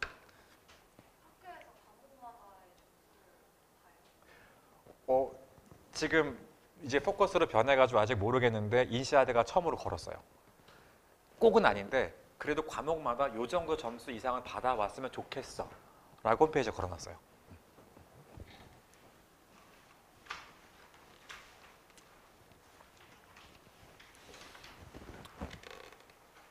시험은 이렇게 뭐 말씀드린 대로 이렇게 3과목으로 진행이 될 거고 순서는 뭐 원하는 대로 왔다 갔다 볼 수 있는데 제가 제일 추천드리는 거는 당연히 본인이 강한 것부터 먼저 좀 보시는 게 좋을 거고 뭐 이건 제 기준이니까 제가 매스가 강하니까 매스를 넣어놨을 거고 그리고 확실히 DI가 수랑 언어를 좀 짬뽕해 놓은 거기 때문에 버버를 먼저 풀던 매스를 먼저 풀던 중간에 DI가 끼는 게 낫긴 한 것 같아요. 그리고 나서 이게 시프트가 돼야 그 다음 시험 볼 때 좀 편해지긴 하니까 뭐 위 1번과 3번은 바뀔 수 있겠지만 이 정도로 체크해 보시면 좋을 것 같고 읽기 능력이 꽤 많이 중요합니다. 확실히 좀 짧은 시간에 풀어야 되다 보니까 내가 제일 안타까운 게 뭐냐면 영어 못해도 돼요, 사실은. 근데 본인이 영어가 좀 약하다는 거에 너무 신경 쓰다 보면 어떤 게 잘못 생기냐면 이 시험은 첫 단어부터 끝 단어까지 정확히 읽어라가 아니에요. 우리도 얘기할 때 왜 이런 거 있잖아. 왜냐면 우리가 너무 어릴 때 이상한 시험을 많이 봐서 그래. 너무 거지 같은 거 많이 봐가지고 예를 들면 뭐 철수가 영희에게 꽃을 12개 주고 그 다음날 편지를 3개 주고 다음에 만났을 때 뭘 사주고 우리는 13개, 3개 이걸 적어놓는데 다 읽고 났더니 얘는 얘를 꼬시는 중인가 사랑하는 중인가 이거를 묻는 시험이면 근데 우리는 흐름을 봐야 되고 어디가 중요한 포인트인지를 좀 이 많은 정보 안에서 뭐가 핵심인지를 캐치하는 걸 해야 되는데 너무 하나도 안 놓치겠다고 보는 순간 오히려 이게 엉켜가지고 시간만 많이 걸리고 포커싱이 안 되는 그래서 시험을 잘 못 보시는 분들이 많아가지고 그 훈련을 조금 많이 해보시면 자꾸 글 읽고 한 줄로 요약하기 이런 트레이닝 많이 해보시면 그래도 좀 짧은 시간 내에 GMAT 빨리 끝낼 수 있는 팁이 될 거고 수학 같은 경우는 한국 교과 과정으로 한 중학교 3학년 정도 과정이에요. 어렵지 않은데 대신에 얘는 얘기했지만 정말 수학을 잘하는지가 아니라 수를 가지고 사고력을 체크하는 게 메인이어서 어떤 공식을 기억하는 게 중요한 게 아니고 왜 그래야 되는지를 조금 충분히 이해할 수 있도록 해보시면 더 재미있고 쉽게 점수 만드실 수 있을 거예요. 자, 뭐 이 시험 관련해서는 추후에 저희랑 따로 또 자세하게 상담 요청하시면 안내해 드릴 테니까 볼 거고 요게 제가 얘기 드렸던 그 환산표예요. 그리고 판산표는 제가 보기에는 변동 가능성이 있어 보여요. 어쩔 수 없이 만약에 포커스로 잘 보는 분들이 많아지면 변할 수 있는 가능성이 충분히 좀 있어 보이고 현재까지는 이게 지금 기준표로 되어 있습니다. 이거는 제일 최신 버전이에요. 저 버전이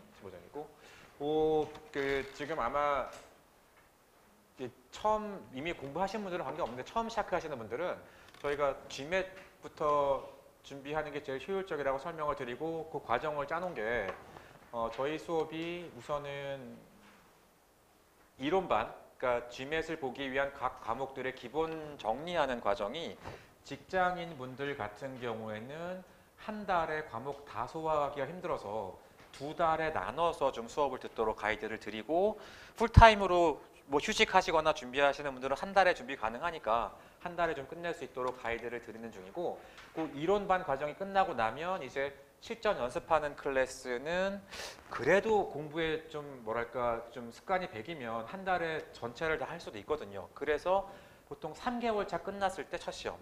직장인들은 풀타임 준비하시는 분들은 2개월 차 끝났을 때 보통 첫 시험 정도 보시는 걸 권해드리고 조금 일정이 바쁘면 이게 4개월 차로 넘어가는 경우도 있긴 한데 저렇게 되다 보니까 말한 대로 한 달에 한 번 정도 본다고 치면 3개월 차, 4개월 차, 5개월 차 혹은 뭐 4, 5, 6 정도 돼서 한 6개월 정도가 평균 소요 기간 정도가 나온다라고 아까 설명을 드렸던 거고 요 각 파트 중에서도 특히 아까 얘기 드린 것처럼 수학이 조금 더 비중이 높아지는 바람에 요 수학 파트에 대해서 기초가 약한 분들을 위한 빌드업 클래스나 혹은 특정 과정만 좀 더 내가 보강하고자 싶은 분들을 위한 이런 특강들도 다 마련되어 있으니까 디렉건 리더스에서는 최소한 수학 하나만은 다 좀 좋은 결과를 만들 수 있도록 도와드리고 있고 그게 나중에 고득점을 연결되도록 해드리니까 수업 고려해 보시면 좋을 것 같고 뭐 이미 듣고 계신 분들은 알겠지만 저희 또 제일 큰 장점 중에 하나가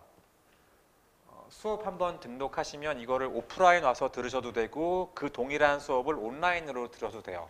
그러니까 오프라인 오다가 내가 뭔가 일정 때문에 빠졌을 때 다 온라인으로 메이크업 할 수 있도록 과정이 돼 있으니까 특히나 일 때문에 일정 잡기 쉽지 않은 직장인분들 같은 경우에 훨씬 더 좀 편하게 수업 들으실 수 있을 거예요. 아무튼 뭐 이렇게 해서 점수가 만들어진다고 치면 아까 좀 얘기 드리긴 했는데 조금 더 디테일하게 에세이 작성할 때 좀 필요한 팁 같은 것 좀 안내를 드릴게요.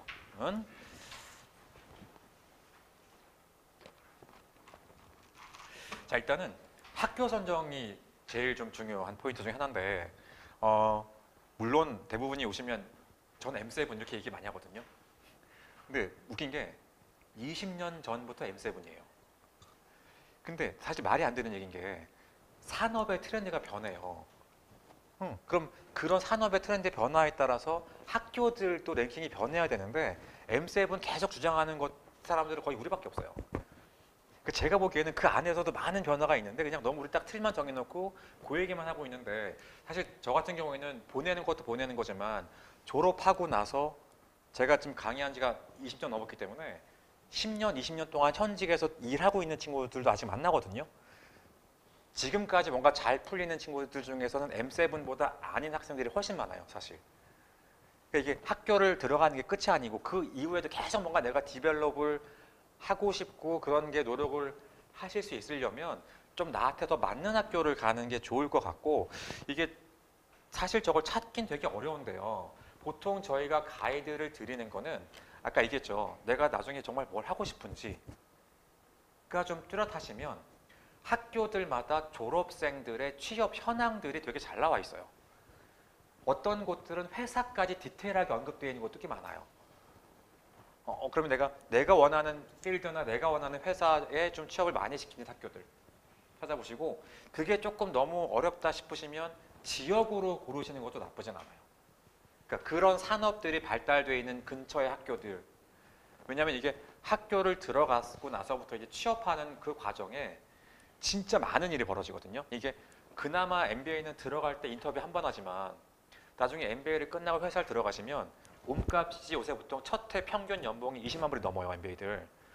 회사 입장에서 얘 하나 뽑을 1년 동안 20만 불 이상 줘야 되는데 선발할 때 얼마나 타이트하게 하겠어요. 인터뷰를 막 7번, 8번씩 하는. 근데 그게 가능하려면 내가 가고자 하는 회사나 그 산업이 내 학교 근처에 있어야 네트워킹부터 시작해서 여러 가지가 편하기 때문에 아주 먼 지역엔 그렇게 쉽지 않다고요.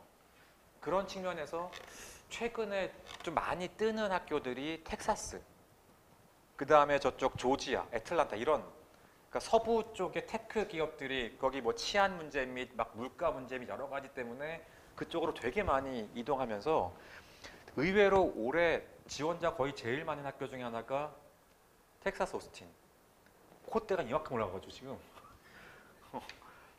장학금 받기 제일 어렵고 그러니까 우리가 보기에는 뭐 랭킹 21호지만 걔네가 미국 애들이 보기에는 제일 취업하기 좋고 뭐 이런 학교로 지금 약간 이미지가 만들어져서 그런 쪽 측면에서 좀 현실적이고 좀 나한테 좀 맞는 학교 골라보시는 거 저는 단순 랭킹 이상으로 훨씬 더 중요할 거다라고 얘기를 하고 그리고 근데 사실 뭐 우리가 일반적인 이미지를 가진 게 좀 있어요. 여기는 뭐 파이낸스 포커스, 여기는 컨설팅 포커스 이런 게 있을 텐데 모든 학교들이 또 뭘 얘기하냐면 우리는 파이낸스 포커스가 아니야 이렇게 얘기해요.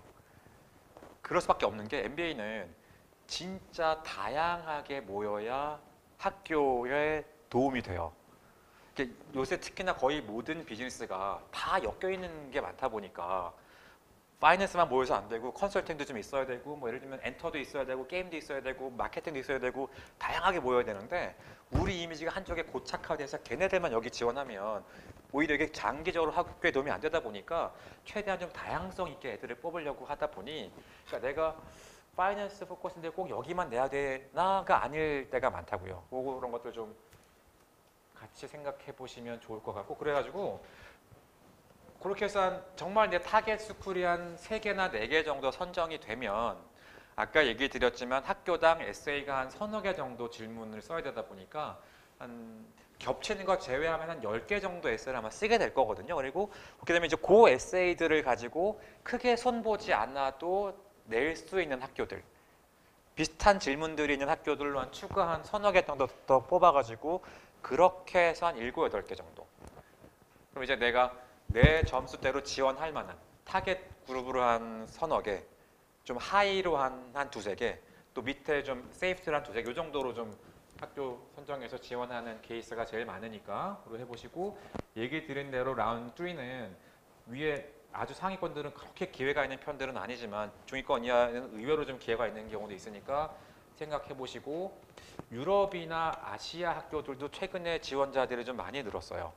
특히나 아예 그냥 내가 뭐 이제는 뭐 돈 되게 많이 버는 것도 필요하긴 하지만 그냥 나 좀 내 라이프에 맞는 데서 살아보고 싶어 이런 식의 지원자도 많아져가지고 싱가포르나 뭐 스페인이나 뭐 이런 학교들에 지원하시는 분들도 의외로 많고요. 유럽 학교들이 또 생각보다 장학금도 잘 나오는 편이고 학비도 조금 더 저렴한 편이고 기간도 보통 좀 짧은 편이어가지고 그런 장점도 있으니까 뭐 생각 있으신 분들은 지원해 보시면 좋을 텐데 대신에 유럽은 그 특정 나라들은 언어가 좀 가능해야 돼요. 당연한 얘기인데 나중에 취업하시려면 그래서 그런 것들도 고려해 보시면 좋을 것 같아요. 최근에 예전에 비해서 제일 인기가 좀 떨어졌는데 제가 보기에는 그래서 좀 찬스인 곳들이 홍콩, 중국 이런 학교들이 많이 좀 지원자는 떨어졌거든요. 근데 걔네가 계속 떨어질 리는 없을 것 같고 언젠가는 좀 반등이 있을 것 같으니까 만약에 좀 내가 너무 생각보다 점수가 좀 많이 안 나오거나 여러 가지가 부족했을 때 그런 학교들도 고려해 보시면 괜찮을 것 같아요. 자, 이게 이제 에세이 토픽입니다. 2022, 2023의 인시아드 에세이 퀘션 가져왔고 제가 이거를 가져온 이유는 얘네가 제일 많아요, 질문이. 그래서 거의 대부분 요 안에 거의 포함되다 보니까 저기 왼쪽에 하나, 둘, 셋, 넷 옵셔널까지 5개 끝이 아니고 여기 또 있어요. 하나, 둘, 셋, 넷. 그래서 총 여기 지원하려면 9개 에세이에 대한 답을 시간이 필요하겠죠. 2달 이상 좀 그래도 에세이 했을 때 시간이 필요할 수밖에 없고요. 나머지는 이렇게 좀 읽어보시면 알 수 있을 거고 이 밑에 옵셔널 잠깐 얘기 드릴게요. 그 아까 얘기했지만 내가 뭔가 약점이 있을 때 제일 많이 쓰는 경우들이 학점. 아까 얘기했죠. 3.0이 안 됐을 때 왜 안 될 수밖에 없는지. 플러스 내가 3.0은 안 됐지만 나 능력이 있어. 그러니까 뭐 알겠듯이 뭐 GMAT 스코어나 혹은 다른 자격증 같은 것들로 학업 능력에 대한 프로브를 하실 수 있을 거고, 두 번째 경력 단절이 6개월 이상이었을 때 왜 쉴 수밖에 없었는지 그런 것들, 그리고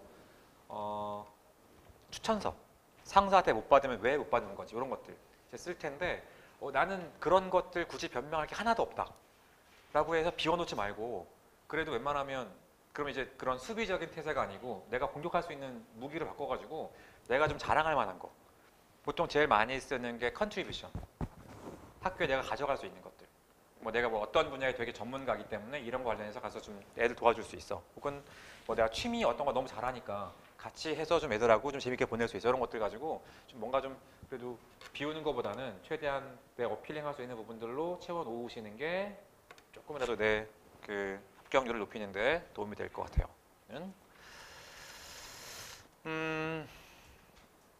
그 유의사항은 제가 아까 잠깐 얘기를 드리긴 했는데, 내가 가야 하는 이유가 아니라 얘네가 날 뽑아줘야 되는 이유 1번, 그 다음에 2번, 그 리더십이나 뭐 성취 이런 거를 쓰라는 질문이 있는 학교들이 많아요. 그러면 저것도 써오면 제일 실수 많이 하는 게 뭐냐면 정말 케이스를 써오세요. 그러니까 얘네는 그 케이스가 알고 싶은 게 아니고 나를 알고 싶어 해요. 그럼 내가 어떻게 했고 왜 그렇게 했고 그 글을 통해서 내가 어떤 능력이 있는지를 보여줘야 되는데, 이게 얼마나 힘든 일이었고 여기서 얼마나 많이 벌었고 글 써놓으면 이거 되게 좋은 케이스구나 알겠는데 이 글을 읽어봐야 지원자가 무슨 생각을 가진 앤지는 전혀 안 읽히는 경우들이 많단 말이에요. 그러니까 그런 것들 좀, 그러니까 그러니 반대로 말하면 이 리더십이나 이런 케이스를 쓸 때 소재거리들을 좀 여러 개 발굴해 놓으세요.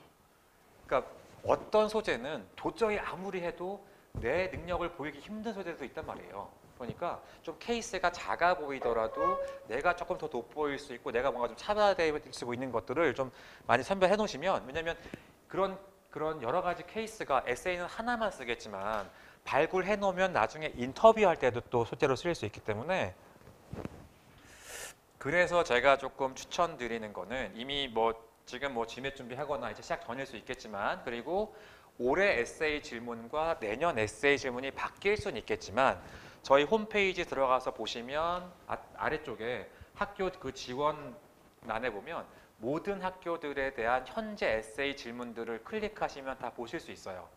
그럼 내가 정말 좀 타겟하는 학교 한 두세 개 정도는 그 질문 리스트 뽑아가지고 평소에 가지고 다니시면서 요런 질문에 요런 소재들 괜찮겠다 싶은 것들 좀 미리미리 발굴해 놓고, 아까 얘기 드렸듯이, 왜냐면 그게 중요한 이유가 케이스를 쓸 게 아니라 내가 왜 이런 나에 대한 어빌리티를 어떻게 녹여낼 건지를 좀 미리 고민해 두시는 게 좋으니까, 그렇게 좀 GMAT 준비하는 짬짬이 같이 해보시면 나중에 훨씬 좀 단기에 에세이를 끝내실 수 있을 테니 이렇게 준비하시면은 좋을 것 같아요.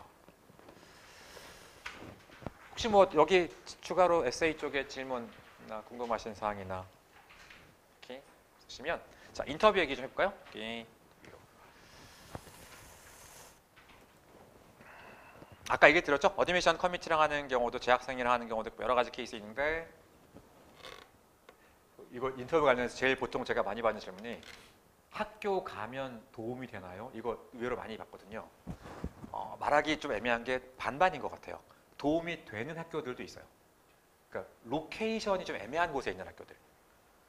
그러니까 뭐 예를 들면 상위권으로 치면 코넬, 뭐 턱 이런 학교들은 약간 좀 로케이션 자체가 애매하다 보니까 거기까지 왔다는 거에 대해서 좀 이렇게 고마워하는 케이스가 아주 가끔 있는데, 뭐 예를 들면 LA에 있거나 뉴욕에 있거나 이런 학교들은 여기 오는 거 왜 뭐 힘들어? 다 당연히 와야 되는 거 아니야처럼 굳이 가는 거에 대해서 그렇게 페이버를 주지 않는 학교들도 많고요.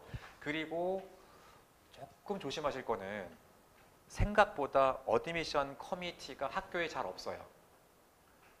그러니까 아까 얘기 드렸지만 얘네들이 평소에는 막 세계를 돌아다니면서 학교 홍보 활동 많이 하고, 또 요 지원 시즌에는 돌아다니면서 인터뷰 할 때가 많아서 정작 내가 방문을 하면 커미티가 없는 경우들이 많아요.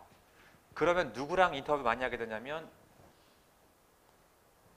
재학생, 2학년 학생들 제일 빡세요. 그렇겠죠. 이게 어드미션 커미티는 이 일을 보통 10년 이상씩 하는 애들이다 보니까 학생들에게서 뭔가를 좀 꺼내는 능력이 되게 좋아요. 분위기 잘 만들어서 얘기 잘 이끌어내는데 늘 2학년들이 눈이 제일 높아요. 내 바로 밑에 들어와서 우리 학교에 나랑 같이 다닐 애야. 딱 이게 생각이 들면 훨씬 타이트하게 좀 시선을 가지게 되고, 게다가 저 아르바이트는 성적 순으로 하는 게 아니고 손든 애들 시키거든요. 보통 누가 손드냐면 미국 애들 거의 안 해요. 놀아야 되는 넌지 저거 해요. 인도 애들 제일 많이 해요.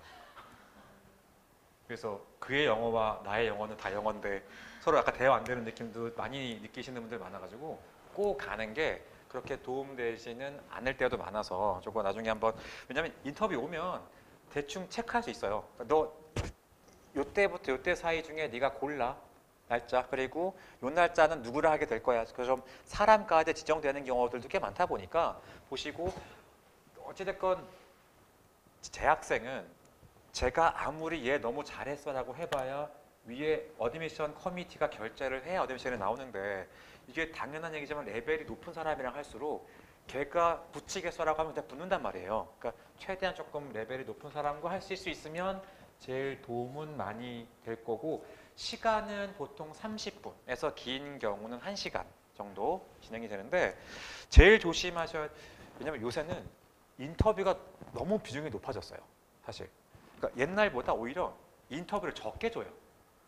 옛날에는 그러니까 뽑는 수 대비 한 3배나 4배를 줬으면 요새는 2배까지 정도가 보통 일반적.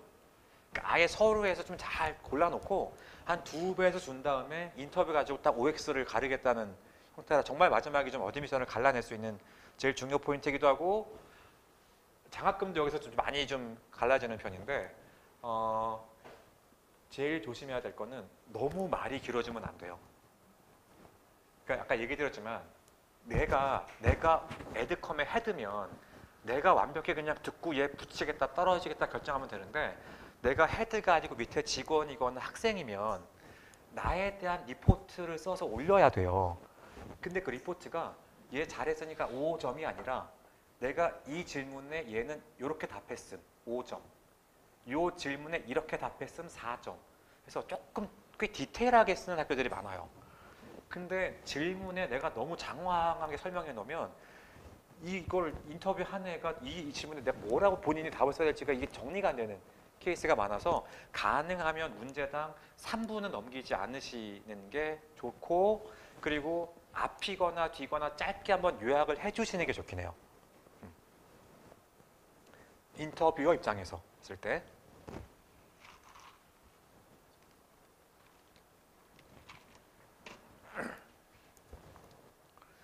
그리고 이거 너무 기본적인 건데 앞뒤가 좀 맞아야 돼요. 그러니까 어떤 경우들이 있냐면, 이것 꽤 많이 물어봐요. 너 우리 학교 말고 어디 또 냈어? 이런 거 얘기해도 돼요. 나쁠 거 전혀 없어요. 그래가지고 막 얘기했어. 여기 냈어. 근데 한참 있다가 우리 학교는 왜 오는 거야? 뭐 너희 학교 다 좋은데 나는 너 바쁘게 살아가지고 이제 미국 가 있는 동안이라도 조금 자유롭게 좀 여유롭게 보내고 싶어서 대도시가 아닌 너희를 골랐어 라고 얘기했는데, 앞에 얘기한 학교들 중에서 막 대도시 뉴욕에 있는 학교가 있고 이러면 얘가 뭔가 앞뒤 말이 안 맞는 애처럼 느껴지는 경우도 있어가지고, 전체적으로 좀 그 당연한 얘기인데 톤은 좀 기본적인 걸로 맞추셔야 될 거고, 그러니까 훈련이 많이 필요하다는 얘기겠죠. 두 번째는 대화가 돼야 돼요. 자꾸 대답해요. 얘는 나를 시험 보는 사람, 나는 답하는 사람으로 가면 안 돼요. 되게 내가 소극적인 사람처럼 느껴져요. 그럼 이 대화하는 거에 제일 쉬운 건 뭐냐면, 보통 인터뷰 준비들을 어떻게 하냐면, 이게 인터뷰가 인바이트가 되고 나면 구글링만 좀 해보셔도 올해 이미 1라운드에 지원한 애들 혹은 작년에 했던 애들의 인터뷰 질문들이 다 떠 있어요. 그럼 이제 그걸 베이스로 우리도 그렇게 준비시키거든요. 인터뷰할 때 예상 답안 만들고, 일단 내 컨텐츠를 가지고 답안을 일단 만들어 놓고 영문으로 당연히 몇 번 리딩 시켜서 발음 어려운 것들을 다 빼고 나한테 쉬운 발음의 단어로 다 이제 바꿔놓은 다음에 그러면 한 20개나 30개 정도 이제 예상 답안이 만들어질 거란 말이에요. 그리고 나면 내가 학교에 할 질문들, 그러니까 보통은 인터뷰어가 나에게 질문을 하고 내가 대답을 하고 물어보고 답하고 쭉 한 30분 지나고 나면 다 했는데 이제 너는 뭐 궁금한 거 없니? 그럼 이제 내가 뭐 여러 가지 것들 뭐 찾아보니 뭐 안 나오던데 이건 어떻게 되는 거니? 나 가족 같이 갈 건데 하우징 어떠니? 이런 것들 이제 막 물어본단 말이에요. 근데 어차피 물어볼 거면 내가 예상 답안을 만들 때 그 뒤에다가 질문을 그냥 붙이세요.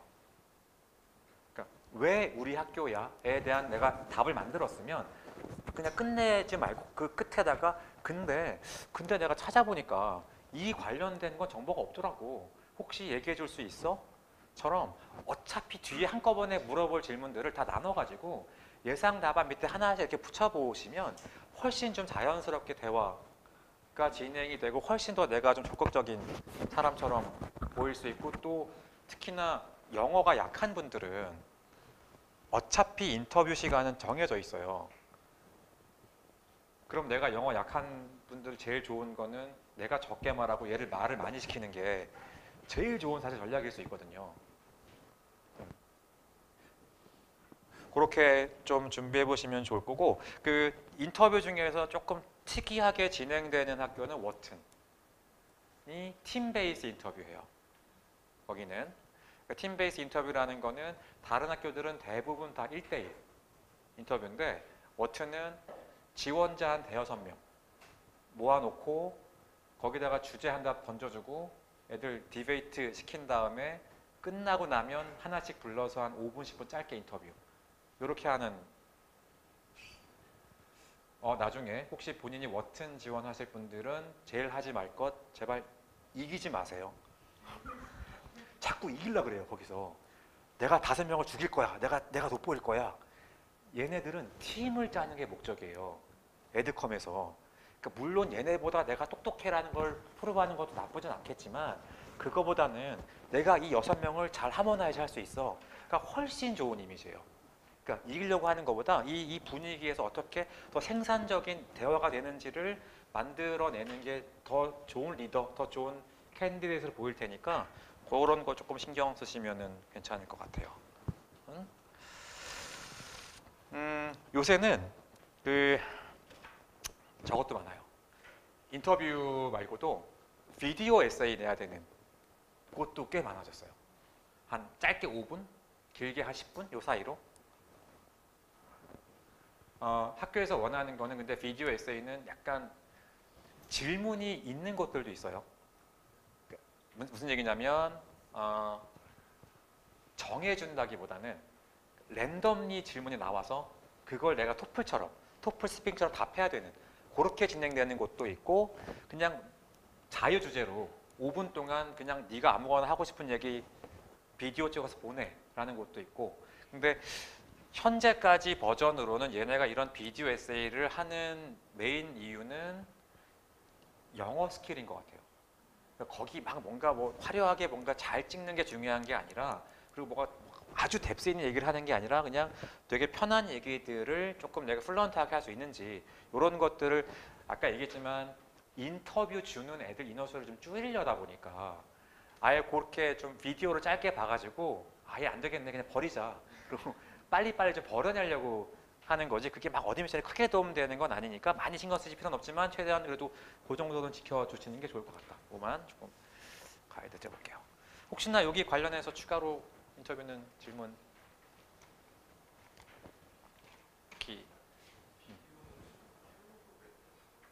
비디오 많이 해요. 많이 해요. 꽤 많이 해요. 꽤 많이 해요. MIT도 있고 많이 해요. 네. 스튜디오 같은 거 안 빌려요. 네, 그냥 집에서 해요. 집에서 하고 내가 그런 분을 봤어요. 뭐 줌을 하거나 혹은 이렇게 오프 미팅으로 인터뷰할 때 아까 얘기했지만 학교를 한 7, 8개 지원하잖아요. 남자분이었는데 다 붙었거든요. 지원한 인터뷰 전부 다 싹 다 붙었는데 그분은 그 우리랑 연습도 많이 했지만 본인 저기 전략 중에 하나가 넥타이를 학교들마다 색깔이 있잖아요. 그거를 저기 터미널 지하에 가가지고 다 사가지고 색깔별로 다 사서 학교마다 그거를 맞춰서 이제 근데 본인이 얘기하는 거야. 내가 처음에 한두 학교 인터뷰할 때까지만 해도 그냥 이게 되게 쭈뼛쭈뼛 이러고 있었었는데 이게 약간 하다 보니까 자신감이 생겨서 한 세 번째부터는 얘가 이걸 못 알아보면 지가 약간 중간 재미처럼 이렇게 이거 모르겠어처럼 이렇게 좀 아이스 브레이킹 용도로도 자기 썼다고 그래서 되게 좀 재미있는 분위기 만들어져가지고 편하게 인터뷰했다고 하니까 뭐 여러 가지 그 정도의 그냥 잔재미 정도까지는 나쁘지 않겠지만 막 뭐 이렇게 화려하게 하실 필요는 전혀 없어요. 사실은 없어요. 그리고 이거 뭐 기본적이겠지만 당연히 인터뷰 끝나시고 나면 레터는 꼭 너무 좋은 시간이었고 당연한 얘기죠. 기본 에티켓이고 그리고 그럴 때 혹시나 내가 대답했던 것 중에서 뭔가 스스로 아쉬웠던 게 있으면 짧게 딱 느낌이 올 수 있어요. 아까 말했지만 이 사람이 물어봤던 질문들 중에서 내가 뭔가 했던 대답이 아 얘가 내 리포트 쓸 때 정리 잘 못할 것 같다 느낌이 드는 게 있으면 살짝 조금 언급해 주시는 것도 나쁘진 않으니까 잘 활용해 보세요. 자, 요거는 저희 이제 에세이 컨설팅 서비스거든요.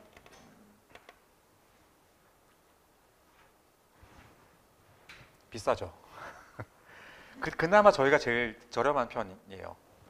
컨설팅에서는.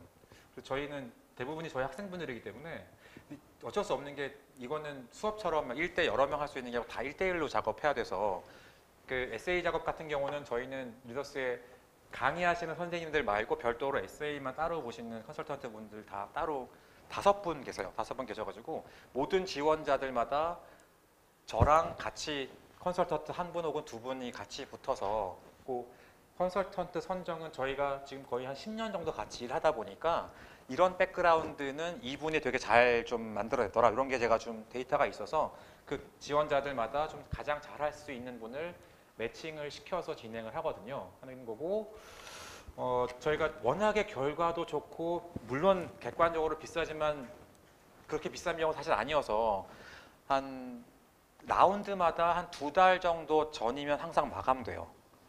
이게 마감이 돼서 그래서 다른 곳들이 어차피 우리를 못 가니까 비용을 많이 받는 것 같아요. 근데 아무튼 뭐 조금 생각이 있으시면 조금 미리 신청하시는 게 좋을 것 같고 인터뷰도 별도로 준비할 수 있는 과정이 있으니까 그냥 이거는 저 해보니까 인터뷰 같은 경우는 지원자당 보통 한 평균 5시간 정도 하시는 것 같아요. 그 정도만 하면 한 학교 정도만 해보면 그 다음 학교도 충분히 변형해서 준비 가능하니까 뭐 그 정도 아마 시간 및 비용이 들어갈 것 같다 인 거고 에세이 컨설팅 같은 경우는 뭐 미팅 횟수나 이런 거 정말 하나도 제한 없어요. 그냥 계속 뭐 학교 선정부터 시작해서 아이디어 디벨롭하는 거부터 에세이 쓰는 거, 뭐 추천서 작업하는 거 다 나중에 지원까지 함께 고민하면서 만들어낼 거니까 올해도 뭐 작년만큼 또 좋은 결과 분명히 또 만들어질 테니 컨설팅 고려하시는 분들은 아마 제일 좋은 초이스가 될 거예요.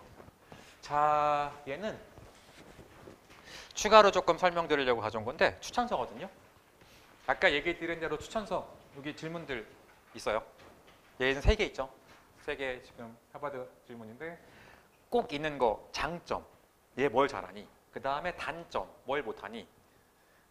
그리고 뭐 추가로 뭐 할 말 있으면 써라. 이렇게 보통 나눠져 있는데 좋은 추천서는 케이스가 있어야 돼요. 그러니까 얘 정말 좋은 리더예요. 이게 아니라 얘랑 나랑 일할 때 얘가 이렇게 했어. 처럼 케이스를 베이스로 누가 읽어도 정말 좋은 리더구나처럼 읽혀야지 말로 썰 풀어가지고는 설득시키기 어려워요.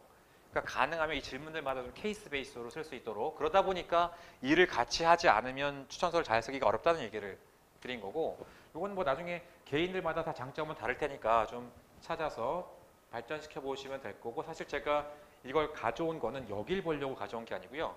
좀 글자가 작아서 안 보일 수 있겠지만 왼쪽에 보면 이 아래쪽에 뭐 adaptability, awareness, curiosity 이런 세부 질문 사항들이 있어요. 저게 뭐냐면 이게 진짜 추천이 힘들게 만드는 게 이거 쓰는 것도 장난 아닌데 이게 다가 아니라 추천인한테 가는 그 메일을 클릭하면 저 개별 항목들마다 점수를 매기게 돼 있어요. 매우 좋음, 좋음, 보통, 별로, 매우 별로 이런 식으로 1, 2, 3, 4, 5 그게 꽤 많아요. 이 질문 사항들이 점수 매기는 질문들이 근데 그게 매기는 게 힘들겠구나가 아니라 이렇게 생각해 보자고 왜 이런 것들을 추천인에게 물어볼까 해요. 그리고 저 질문들이 학교들마다 다르단 말이에요. 그러면 이 학교는 이런 항목들을 중요하게 여기나 보다. 그리고 이게 A, B, C, D 순서인 것도 있지만 그게 아닌 무순위로 된 것도 있는데 그럼 또 그 안에서는 왜 얘가 더 위에 있고 제가 더 밑에 있을까? 그러면 이 항목들이 내 패키지 안에 녹아 있는지 내 레주메나 내 에세이 안에 저런 나의 어빌리티가 드러나 있는 게 있는지 나중에 좀 체크 포인트처럼 한번 써보시기도 좋아요. 이거.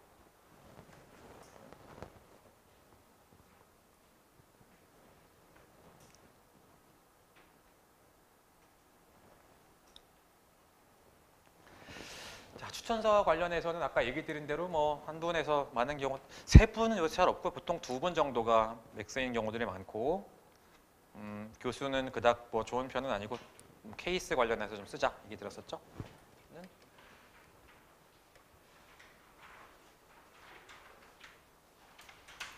리더스 MBA가 지금 이제 한 18년 정도 생긴 지 됐는데 그나마 웃긴 얘기는 우리가 한국에 있는 GMAT 학원 중에 제일 신생이에요. 제일 늦게 생긴 데인데 지금 제일 크거든요. 그러니까 1년에 한 1000명 정도 GMAT 시험 보는데 저 1년 수강생이 900명 정도 되니까 압도적인 숫자인데 그러니까 제일 신생이 제일 커질 수 있었던 거는 진짜 열심히 해요. 저희는 열심히 하고 딴 거 안 하고 학생들 어떻게 좀 더 잘 좀 만들어 볼 건지에 대해 고민 참 많이 하고 그러다 보니 어쩔 수 없이 쌓이는 이 데이터들 시험 데이터 엄청 사실 중요하고요. 어떤 문제들이 나왔고 보통 어떻게 점수가 많이 만들어지고 이런 것들이 여러분들이 그 다음에 또 결과를 만드는 데 도움이 될 거고 마찬가지로 지금 지원 과정에서도 제일 많이 저희가 SI 컨설팅 하다 보니까 그 안에서 생긴 노하우나 학교들과의 네트워크 같은 것들에서 저희가 좀 얻어낼 수 있는 정보들이 많다 보니 조금 남들과는 차별화된 결과를 계속 만들어 왔고 성장해 왔으니까 혹시나 뭐 GMAT 준비도 당연하지만 지원까지도 혹시 만약에 뭔가 도움이 필요하시면 저희랑 함께 하시면 제일 좋은 결과를 만들어낼 수 있을 거라고 생각합니다. 이런 얘기 할 때가 제일 어색해요. 뭔가 이렇게 어디 여행 가서 잘 다니고 나는데 이제 와가지고 약 파는 느낌 들어가지고 되게 애매한데 아무튼 그리고 제 설명은 다 끝났고요. 아까 얘기 드린 것처럼 전체적으로 뭐 질문하실 거 있으면 뭐든 제가 답변해 드릴 테니까 궁금하신 것들.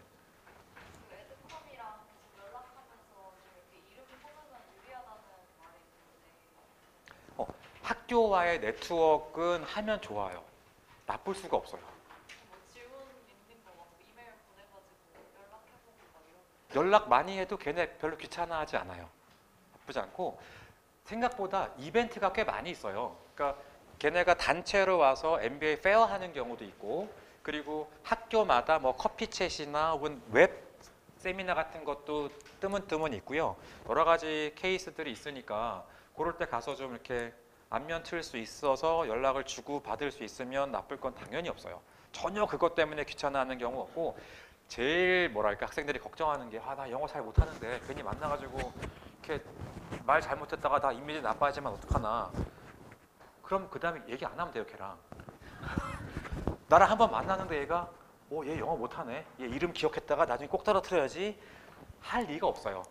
그러니까 처음에 오픈은 누구나 편하게 해보시고 정 내가 힘들면 그때 가서 그만둬도 마이너스 없으니까 편하게들 어프로치 해보시면 좋을 거고 의외로 사소한 질문들도 좀 많이 하거든요. 학교들에.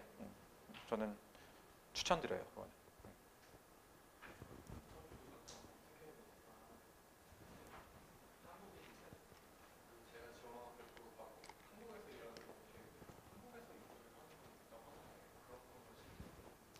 한국 동문하고 인터뷰하는 학교들 꽤 많이 있어요. 특히 탑스쿨들 꽤 많이 해요. 의외로. 그러니까 워낙에 일단은 동문들이 많고요. 한국 내 많다는 게 1번이고 동문들에 대해서 그만큼 신뢰도가 있다는 거예요. 그래서 그 동문들 만났을 때 한국어로 인터뷰하는 경우들도 있어요. 당연히. 그래 놓고 이제 마지막에 뭐 한두 개 정도만 영어로 물어봐서 영어 실력 체크 정도 하는 경우도 있거든요.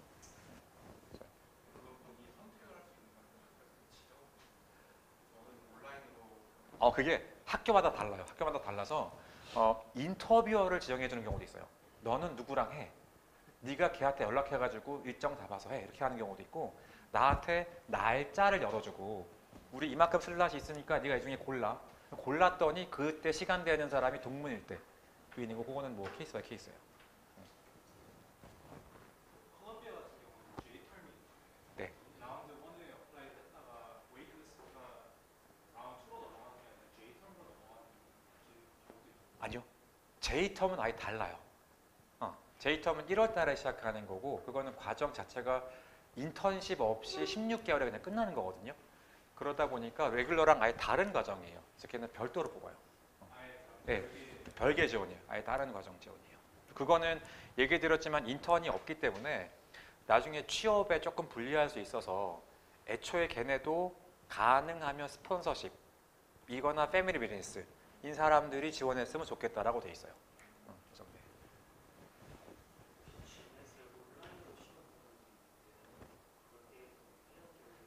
GMAT을 온라인으로 볼 수 있어요. 볼 수 있는데 유블리는 개인차가 좀 있더라고요. 그러니까 내가 집에서 보는 게 편하다 심적으로 이런 분도 있었는데 어떤 케이스가 좀 있냐면 이게 얘네가 제일 신경 쓴 게 보안이에요.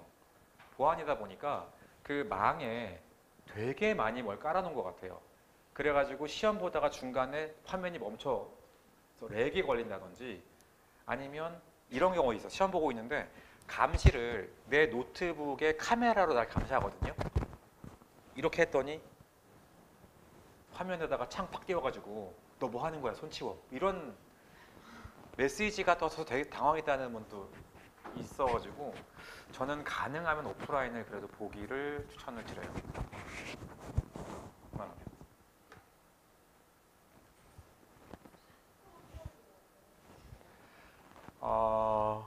이것도 참 많이 받는 질문 중에 하나인데 학벌이나 내가 경력 뭐 이런 회사 같은 데에서 유불리가 있는지는 제가 보긴 거의 없어요. 솔직히 많지 않아요. 근데 진짜 솔직히 말하면 학생분들이 가끔 내가 아는 분이 뭐 하버드 갔는데 거기 온 한국 애들 다 뭐 스카이밖에 없더라 뭐 이런 얘기 할 때 있거든요. 근데 그거는 솔직히 말하면 스카이를 나오신 분들이 GMAT을 잘 볼 확률이 높아요. 솔직히 그분들이 좋은 직장에 다닐 확률이 높아요.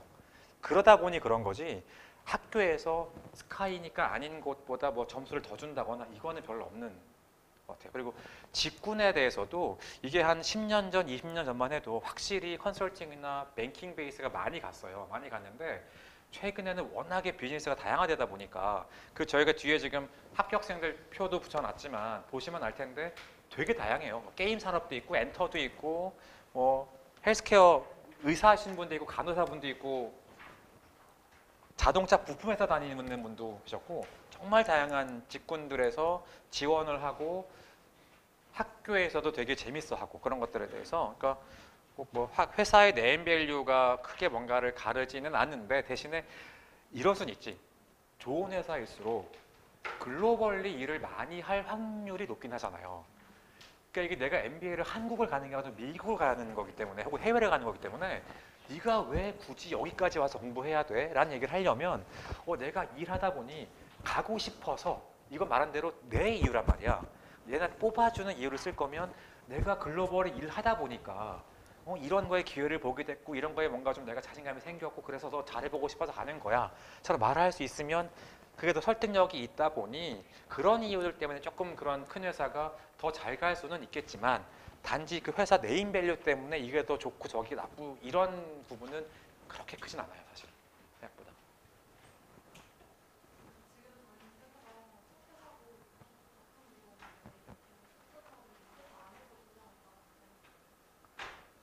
같은 회사 내에서 추천서를 2장을 받을 수밖에 없으면 그럴 수도 있죠. 근데 가능하면 왜냐면 두 분이 너무 똑같은 보이스의 나를 보이면 내가 입체적으로 안 보이니까 그래도 가능하면 뭐 하나는 회사 상사면 하나는 우리 뭐 협력사라든지 같이 일하는 카운터파트 쪽에서 받아가지고 내 모습을 좀 이렇게 입체적으로 보일 수 있게 해주시면은 더 좋기는 해요, 사실.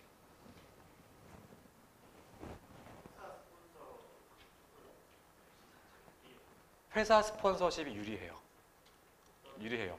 그러니까 점수로 조금 더 낮은 점수지만 더 좋은 학교를 간다든지 이런 케이스가 생깁니다. 이거 뭐 너무 당연한데 사실 학교는 지원자들에 대해서 그렇게 많이 관심은 없어요. 본인 학교 랭킹을 만드는 게 제일 관심이고 랭킹을 높이는데 1번이 취업률이에요, 사실은. 그러니까 스폰서들은 100% 취업이 된다라는 게 깔려있는 거기 플러스 어쨌든 회사에서 뭔가 얘한테 비용을 들여서 보낸다라는 거는 그만큼 뭔가 좀 나에 대한 거에 인정을 받은 게 또 조금 플러스가 되기 때문에 조금 더 유리해요, 확실히 보면. 스폰서십이 학교들마다 티어가 따로 있지는 않아요. 따로 있지는 않은데 스폰서십이 생각보다 범위가 넓어요. 그러니까 우리는 회사에서 비용을 다 대주는 것만 스폰서십처럼 생각하지 않아요. 근데 학교는 내 자리 비워주는 것만도 스폰서로 보는 학교들이 많아요. 그러니까 뭐 예를 들면 회사에서 뭐 자기개발 기간이라고 그래가지고 뭐 1년, 2년 이렇게 쉴 수 있을 때 그럴 때 MBA를 가는 것도 나는 스폰서라고 주장할 수 있어요, 학교에다가. 꼭 돈 대주지 않더라도.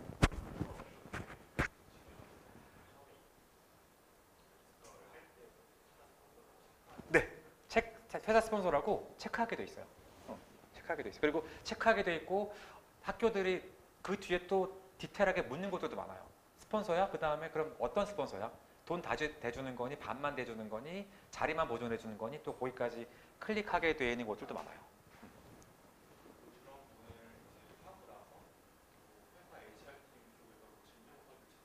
되죠. 붙고 나서 역시나 붙고 나서 걔는 제출하게 돼 있어요. 근데 제일 웃겼던 케이스는 그분은 의도한 게 아닌데 지원할 때까지만 해도 회사 예를 들면 부사장님이 내가 너 스폰서 해줄게 지원해서 붙었는데 붙기 며칠 전에 이 사람이 잘렸대요. 부사장님이 잘려가지고 새로 온 사람이 뭔 스폰서야 우리 돈 없어 이렇게 된 거예요. 근데 학교에서는 얘를 스폰서라고 알고 일단 뽑은 건데 뭐 어쩔 수 없이 된 거니까 그냥 뭐 학교도 어쩔 수 없지 뭐 그럼 와 이렇게 됐거든요. 그러니까 뭐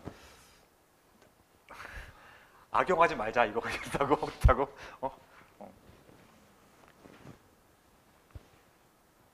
추가로 또 질문 있거나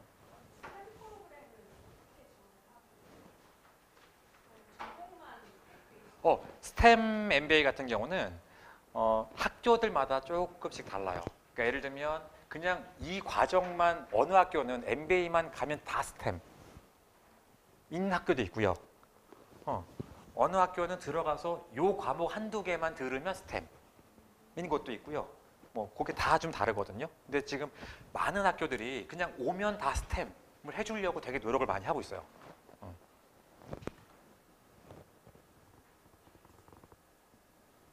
추가로 또 뭐 그러면 네.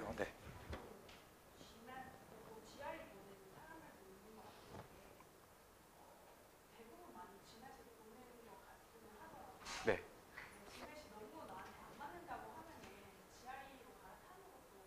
그렇죠. GMAT 혹은 GRE 보실 수 있죠. 그러니까 이게 왜냐면 그럴 수 있는 게 다른 시험 같아요. 제가 보기에는 완전 달라요. 그러니까 GMAT은 애초 태생부터가 얘는 MBA 베이스이기 때문에 사고력 체크가 메인이고요. GRE는 태생 자체가 그냥 석박사 지원자들용 시험이어가지고 이건 학습 능력을 체크하는 테스트. 그래서 얘는 얼마나 많이 아는지가 메인이에요. 그래가지고 GRE 메인 질문들은 같은 단어 골라라, 반대 단어 골라라. 그래서 단어 한 2만 개 정도 외우면 잘 볼 수 있는. 그러니까 내가 암기력이 되게 뛰어나. 이러신 분들은 이게 나을 수 있어요. 근데 해보면, 그러니까 아까 오리지널 기준으로 한 600점 초반 정도까지는 GRE가 편한 것 같은데 GRE로 아예 막 700 몇십 점씩 고득점이 거의 불가능해요. 너무 어렵더라고요. 왜냐면 수학도 똑같아요. 수학도 GRE도 수학이 있고 GMAT도 수학이 있는데 GRE는 훨씬 더 진짜 문제예요. 그러니까 우리가 풀었던 수학 같은 질문. 계산해서 답 그냥 구하는. 근데 GMAT은 그게 아니고 좀 사고하는 문제거든요. 그러다 보니까 GRE는 아예 킬러 질문들이 있어요. 그러니까 아예 거의 만점 못 받게 하려고 한두 개는 진짜 막 어렵게 내는 것들이 있는데 GMAT은 그건 없거든요. 그러니까 그러니 고득점은 GMAT이 좀 편한 편이고 적당한 점수는 학생에 따라서 GRE가 편할 수도 있기는 해요. 그래서 한국 학생들은 사실 잘 없어요. GRE로 고득점 받는 분들이 없긴 해요, 솔직히.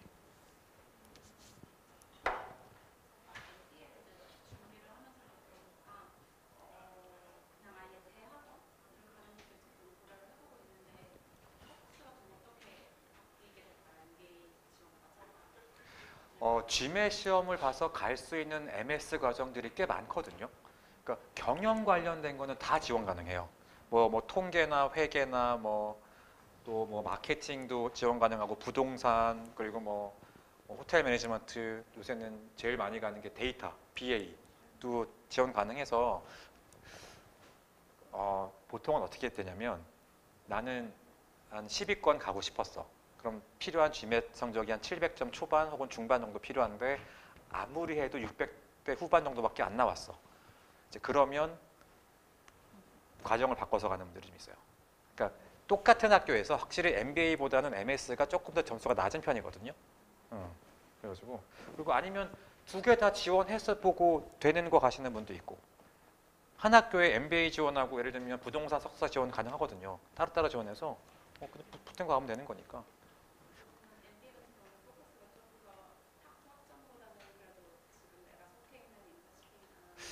근데 그나마 아까 얘기 드린 이 모든 애들은 이게 학문 연구가 메인이 아니라 다 결국 비즈니스에 연결되어 있는 애들이기 때문에 얘네들은 그래도 학점들보다는 그래도 이 과정들은 뭐 커리어나 이런 거에 대해서 좀 메리트를 주는 편이에요. 일반 MS 과정보다는. 근데 그런 분들이 많긴 하죠. 그렇게 해서 MS를 가면 한 4, 5년 뒤에 다시 오시는 분들이 많긴 해요. 그래서 졸업해서 취업해서 일하다 보니까 저기까지 가려면 MBA가 필요하겠더라고요 라고 다시 오시는 분들이 좀 많긴 해요, 사실.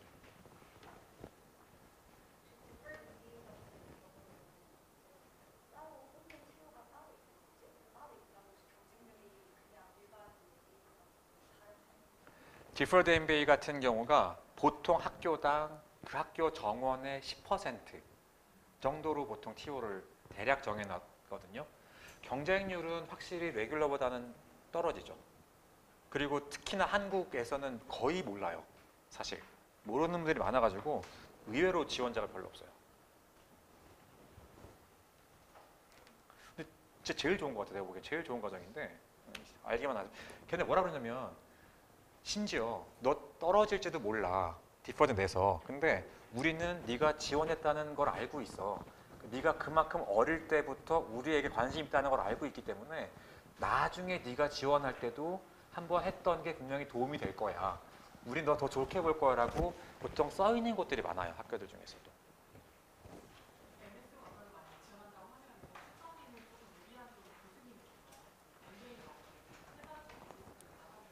MS 과정의 추천서는 그거는 학교에 따라서는 무조건 교수 하나를 받아와 인 곳도 꽤 있어요. 둘 중에 한 사람은 교수 쓰고 한 사람은 일서 이렇게 하는 곳들도 있어가지고 그거는 학교들마다 좀 보셔야 돼요. 걔는. 거꾸로 그때 또 이렇게 나가는 거지. 근데 만약에 내가 졸업한 지 오래됐어. 그런 분들은 또 아까 옵셔널에다가 난 너무 오래돼서 교수급 못 받았기 때문에 커리어에서 2개 받았어 해주면 또 인정을 또 해주거든요. 근데 보통은 그렇게 좀 언급이 돼 있어요. 그래서 지금 공부를 처음 시작을 하는 학생의 입장으로서 가장 많이 하는 실수, 피해야 하는 건 처음 시작하시는 분들이 제일 많이 하는 실수는 너무 생각이 많아요. 그러니까 이게 빨리, 그러니까 저는 내가 MBA를 가보는 게 맞을까? 이 고민은 하는 건 맞지만 그게 고민이 끝나서 시작을 했으면 그때부터는 일단 내 앞에 있는 것부터 치워야 돼요. 그러니까 1번은 GMAT 점수. 그게 얼마나 빨리 나오는지에 따라서 그 다음에 내 지원 전략이 다 달라지는데 공부하다가 내가 또 갈 수 있을까? 뭐 또 서치해가지고 누구는 갔네, 누구는 이거 막 그 모든 시간들에 일단은 시작했으면 공부. 그래서 빨리 점수부터 만들어 놓고 나서 이제 그 다음 생각보다 점수만 받고 나면 의외로 복잡하지 않아요. 추후 과정들이.